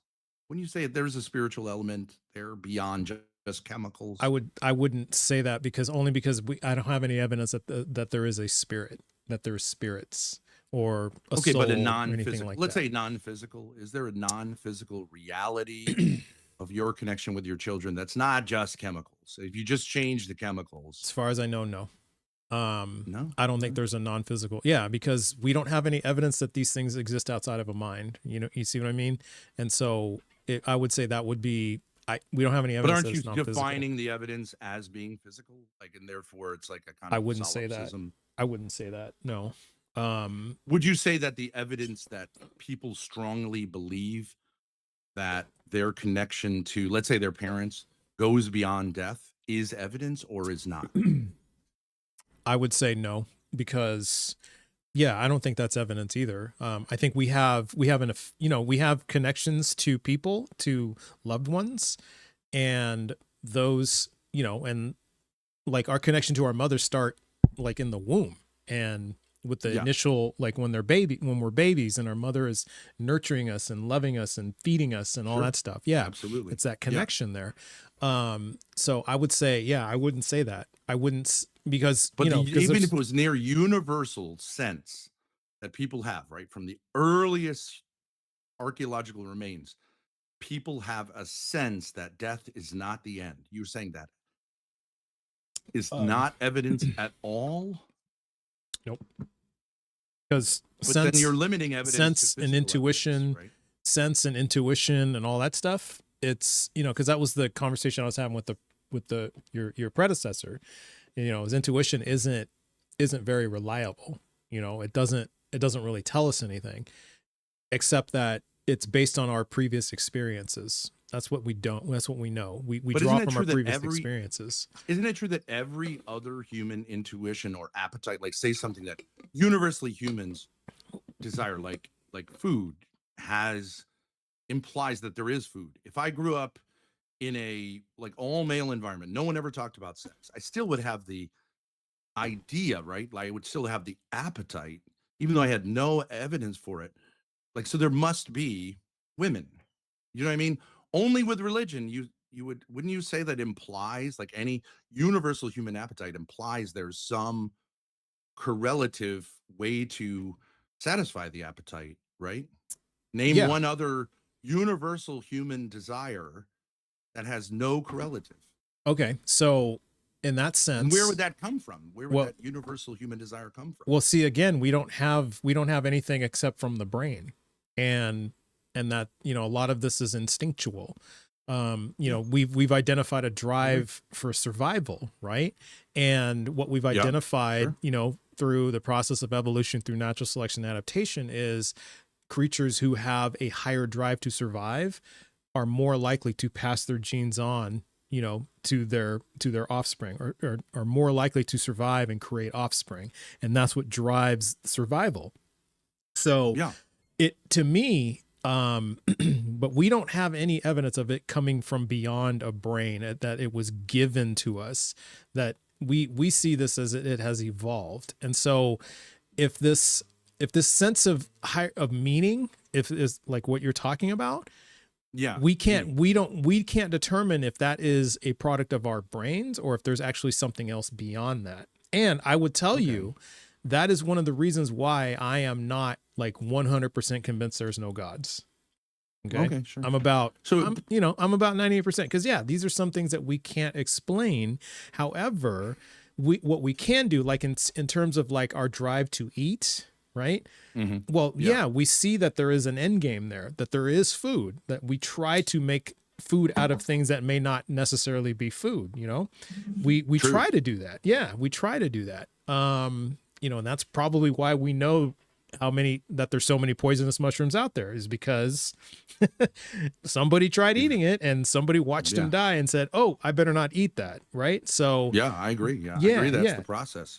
So it's we have the appetite. In that we sense. know there's something that this appetite points to that must exist. Right. So that it goes back, like, how can the universal sort of religious impulse, like even just towards the afterlife, not have a correlative? Where would it come from, and why would it be so correlated to evolutionary success? Because religious people have more kids. I don't know if it's correlated to evolutionary success. Maybe it is, maybe it's not. You don't think religiosity is like correlated to success as a species? Because if it is a genetic mutation, it's an adaptive one, right? It may be. And so if that's the case, but see, again, that doesn't demonstrate that there's something at the end of it, right? Because there's also the fact that part of evolutionary success is like things like fear, right? And it's so like if like it was evolutionary advantageous if the bush rattled to run, because on the off chance that there was actually a predator in the bush, the creature who didn't run would be the one who got eaten, right? So it's the one. Absolutely. Yeah. So then that means that fear would be, but see, that's an example of something that, okay, maybe it is correlative, but it's also an indicator that there wasn't something there, right? And so, but see, that ends up being an advantage. It just depends on, the environment. It depends on a lot of things, like what's an advantage and what's a disadvantage, right? There could be other situations in which fear is a disadvantage. Like it may be that if a creature is too fearful to go get, that food that will sustain them better or lead to bigger brain growth, they won't have that advantage. And the one who is less fearful and is willing to cross the vine to go get that food and be, even more, and get better sustenance, and the creatures that do that, they may be the ones to survive. So there's all these things like selection pressure and all this other stuff. But that doesn't mean that doesn't demonstrate something being real. It's correlated. I mean, I would say there's causative. An inherent, even within evolution, there's this kind of like, there's this teleology. There's a pointing towards some, like, it seems like all these things point towards a goal. They're being drawn towards an end of success, which, what if that's just survival though? Yeah. Not a higher being or or what you described at the beginning. Like, what if it's just survival? What if it's just, to pass so on our genes? if your kids, and I'm not trying to make this like about your kids, if your kids say, is life meaningful? Your answer is, I don't know. No, my answer is yes. It's how you make it meaningful. I thought you said that you couldn't figure out if there's meaning because it's the amygdala. No, I didn't say that at all. I just said that's where emotions come from. Yeah, that's where emotions come from. That's what we. So do you think life is meaningful? Absolutely, because I make it meaningful. But see, like my first job is to survive, because if you don't survive, you don't have life, right? So you have to do the basics to survive, and then beyond that, then I make my own meaning. But I don't see the need for a God. Make your own meaning? Of course, yeah. I make my own meaning. So if your kids say, like, is life meaningful? Yeah. Is there such a thing as real love? You would say yes, because I've assert that it is, not that I believe that there's such a thing. We experience it, we can measure it, we can test it. So we know love is real. You can test love? Yeah. Like, not physically. Yeah. You can, yeah.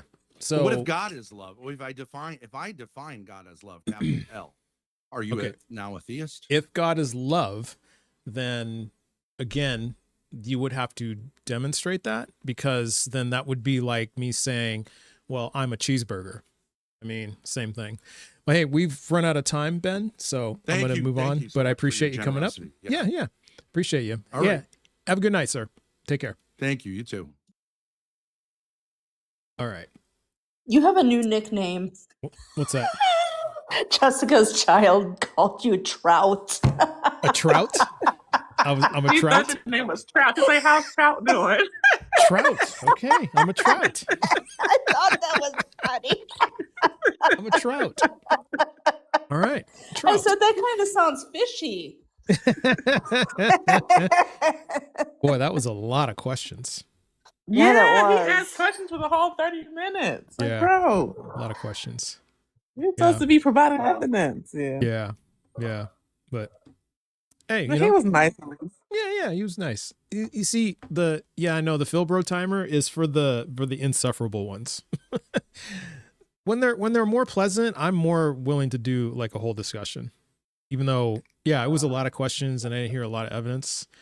But yeah, when they're assholes, that's when they get like the 5 minutes. And it sometimes it's I think there was one guy gave like 2.5 minutes. I was like 2.5 minutes.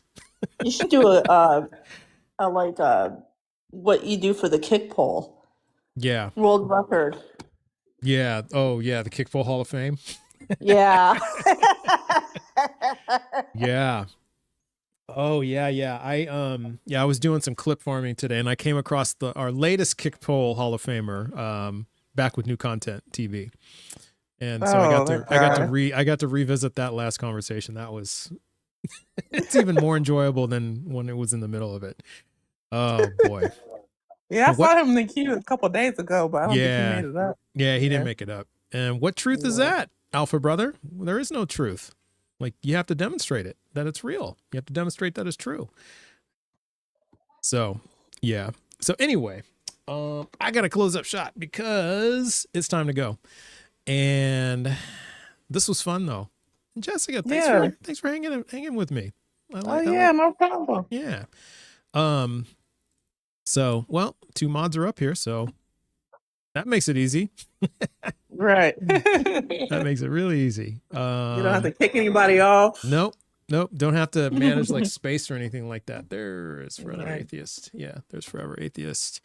And we got 3 pips. I think 3 pips didn't see the invite. A lot of times 3 pips is like, he's like doing things around the house. They're doing things around the house and whatnot.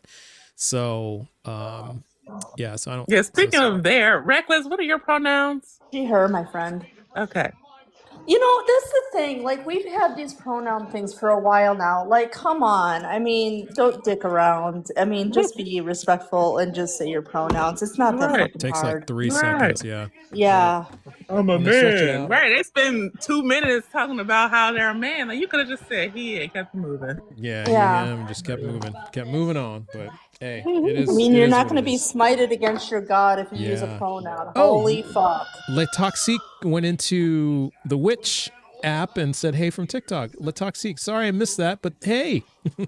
So we also have Blaster Master 80 and Peg the Patriot. Oh, Peg! Peg is over on the YouTube side, and Kif Web.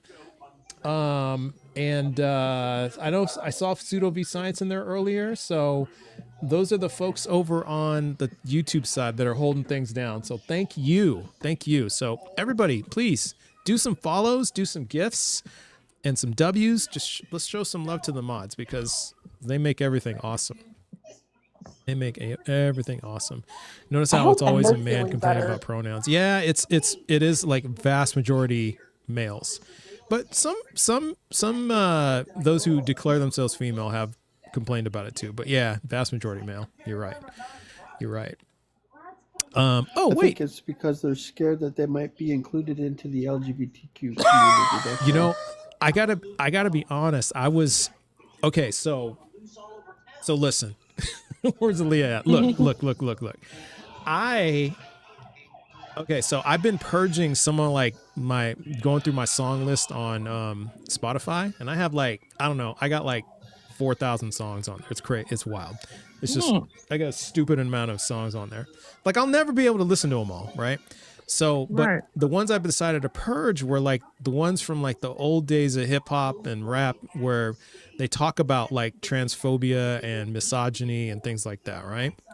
Really? Yes, there are so You gotta many. send me that because I would love to listen to that stuff. Oh, it's wild, but there's so many that are talking about like accidentally getting with a man, you know, that's dressed like a woman and all that stuff. There's like this fear of mistakenly being with a trans person, like specifically a trans woman, especially among males, among men. It seems like it's a real fear, and I think that's what it is, because there was it was perpetrated back then that you were gonna accidentally be with a man, and roll with the punches with the $5 super chat. Oh. And so I think it's like a fear. And so being like, so even anything remotely close to that, you know, like, yeah, you know, tell me what your pronouns are. That's why they flip to, I'm a man. Well, you know, today's climate, that doesn't tell us anything.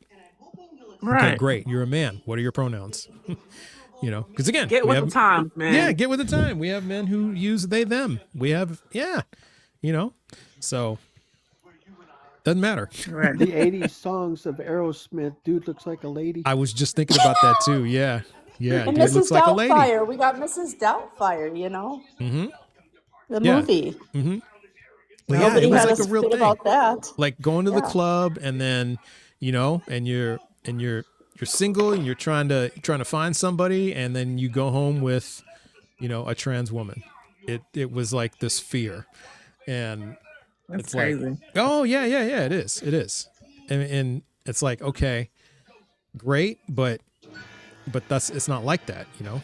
N spread ST. Right. Yeah. So anyway, I think that's where it all stems from. It's just this fear of like, I wanted to be with, like, I've been tricked, and I think it's a deeper fear that maybe they're homophobic and Right. but They might. but they're Yeah. self-loathing, and that they're actually they actually have some Yep. feelings and all that stuff. You Those know? be the loudest ones. The most homophobic people are the ones who are low down, you know, dealing with those feelings. So it's like, just embrace who you are. Exactly. You don't have to carry all that hate. Just love who you are, right?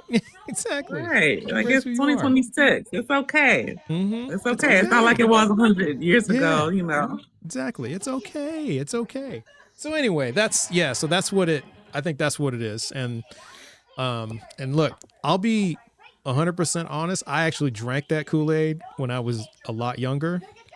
Yeah. But then I realized, well, look, if it's a mistake, then it's an honest mistake. It's not a big deal. You just deal with it and you move on, right? Right. Exactly. Leave Eddie Murphy You got out another of super chat. Another super chat. The word man should mean something. Earn it. Ooh, good one. Rolling with the punches. Yeah. Man, you're on a roll. Yeah. Exactly. Because if Yeah. you're a man, you wouldn't have to be afraid of a little word, exactly. 2-letter word. He. Yeah. Come on now. Exactly. Shouldn't be an issue. Should not be an issue. So. Right. Hey, Trust, I have a quick question before you hop off. Yeah. I know you have a lawyer resource thing in your Discord. So I need to find a lawyer because my dad died. So estate and all this shit, I can't find a fucking lawyer. Like, I don't know what to do. For like estate planning and all that. Yeah, I have to Okay. because now we're in the courts and the judge shit and Like we have to probate. make You need it- a probate lawyer. That's what you need. A Probate lawyer? probate. Let me write Probate. that down. Yeah. Okay. Probate. Probate. Yes, I'm going through probate with my father's house right now. Oh, there we go. It's so Yep. Okay, Minimum 4 cool. months. So what? Oops, sorry. Sorry, guys. All right, thank you. Because Yeah, I've you been need a probate calling attorney. and they won't give me a fucking answer, and I'm just like, I just need a fucking lawyer to do Yeah. whatever this. Well, see, Because that's nobody wild gives because you a manual. they should tell you, oh, you need a probate lawyer. Like when the moment you say, yeah, my dad died and we got these issues with his estate, that they immediately should say probate.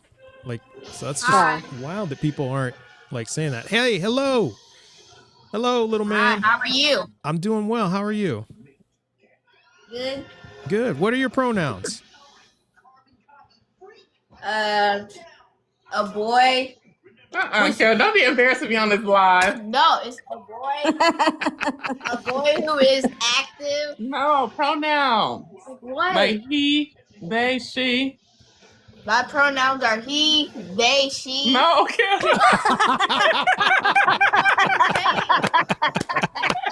You told me to say he, they, she. He's 9, y'all. I don't know if they got to that in English. Yeah, they haven't gotten there yet. Well, But that's funny. Hi. I'm talking to first person. Hi. Hi. Hello. daughter. Hello. Hi. Hello. Jessica's daughter. How you doing? Hi, Trout. I mean, Trout. Trout. You can call me Trout. It's okay. You can call me Trout. I love it. Trout but verify. That's gonna be like my cartoon. That's gonna be my cartoon name. Trout but verify. I'm gonna have like gill, like little. Yeah, exactly. I'm gonna look like a fish and all that. Hi. So Hi. that is too cute. That is too cute. Well, thank you for saying hi to me. I appreciate you. That's so nice of you to say hi to me. Hi, you. Hi. Oh my goodness, they are adorable. Oh my goodness. I'm good. That's awesome. I am good. How are you? Okay, I'm good too. Good.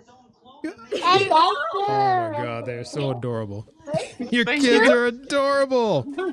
Yes, I will make that my backup account, Keish. Yes, I'm going to change it to Trout but verify. Yes. Yep. And on my logo is going to be a fish and everything. Yeah, I'm doing it. I'm doing it.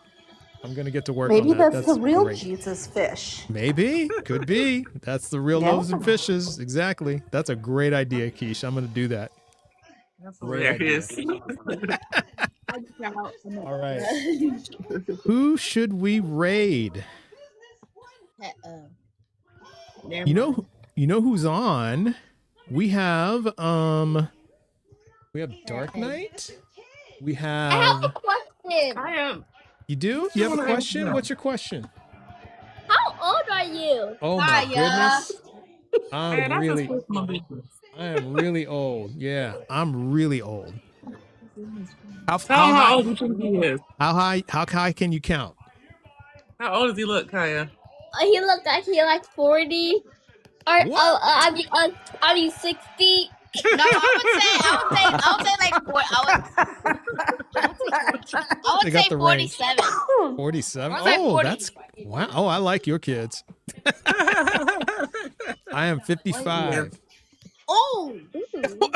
Hey. It don't hurt that bad. Kevin Hart. It hurts. Our dad's only 40, and he looks the same. He looks the same age as you. Oh goodness. Look at his beard and daddy's beard. Yeah, they both have gray hair and hair beard. But it's just he just has less. Like he had like a few strands. Dude, he's still in his early, or he's in the super early 30s. The complete shock of hearing the age 55. Exactly, Peg. Yeah, there's 7. Well, no, you're 8 now. Yeah, I'm not 7. I know. I keep confusing her from They're 7. 8 and 9. Hey, pretty soon, you're not gonna want to think people are. You don't want you think people. You want people to think you're older now, but soon you're gonna want people to think you're younger. So just remember that. Just remember that. Yeah. Yeah, because she thought you were 40 at first. That's why I asked her on camera, because earlier she's like, I think he's 40. I want you to hear it from her mouth. Oh my goodness. What did that comment say? Says, lol, the complete shock of hearing the age 55. Oh, you Two can laugh read. emojis. Listen to you. You can read. How about that? Two laugh Good emojis. readers. Yes, good readers. That's excellent. Yeah, that's That is cute. excellent. All right. So who we have as live? It looks like well, yeah, there's Dark Knight, there's Deconstruction Zone, there's Dark Knight. oh, yeah, Be Easy. Be Easy. How about we raid Be Easy? That's a new one I haven't heard. Yeah, B-Easy. How about we raid Be Easy? Yeah, we'll do that today. All right. Okay, so we're gonna raid B-Easy. And so just type that in your search bar and you'll find Be Easy. And you guys know what to do. Just do TBV raid. Or maybe a trout raid. I don't know. You can say trout raid if you want. You won't know what the fuck we're talking about, but that's okay. He's like, who the heck is Trout? Who's that? Yeah, Be Easy's good. So, all right. Everybody enjoy the rest of your Thursday. Thank you so much for making this a fun live, and you guys are amazing. And also, don't forget, Sunday at 4:30 Central Time, I will be on the Atheist Experience with Thinker. So yeah, so be sure to tune into that. So just mark your calendars for that. All right, enjoy the rest of your Thursday, everybody. Love you. Peace out, and we'll see you in the BZ's live. Bye, friends.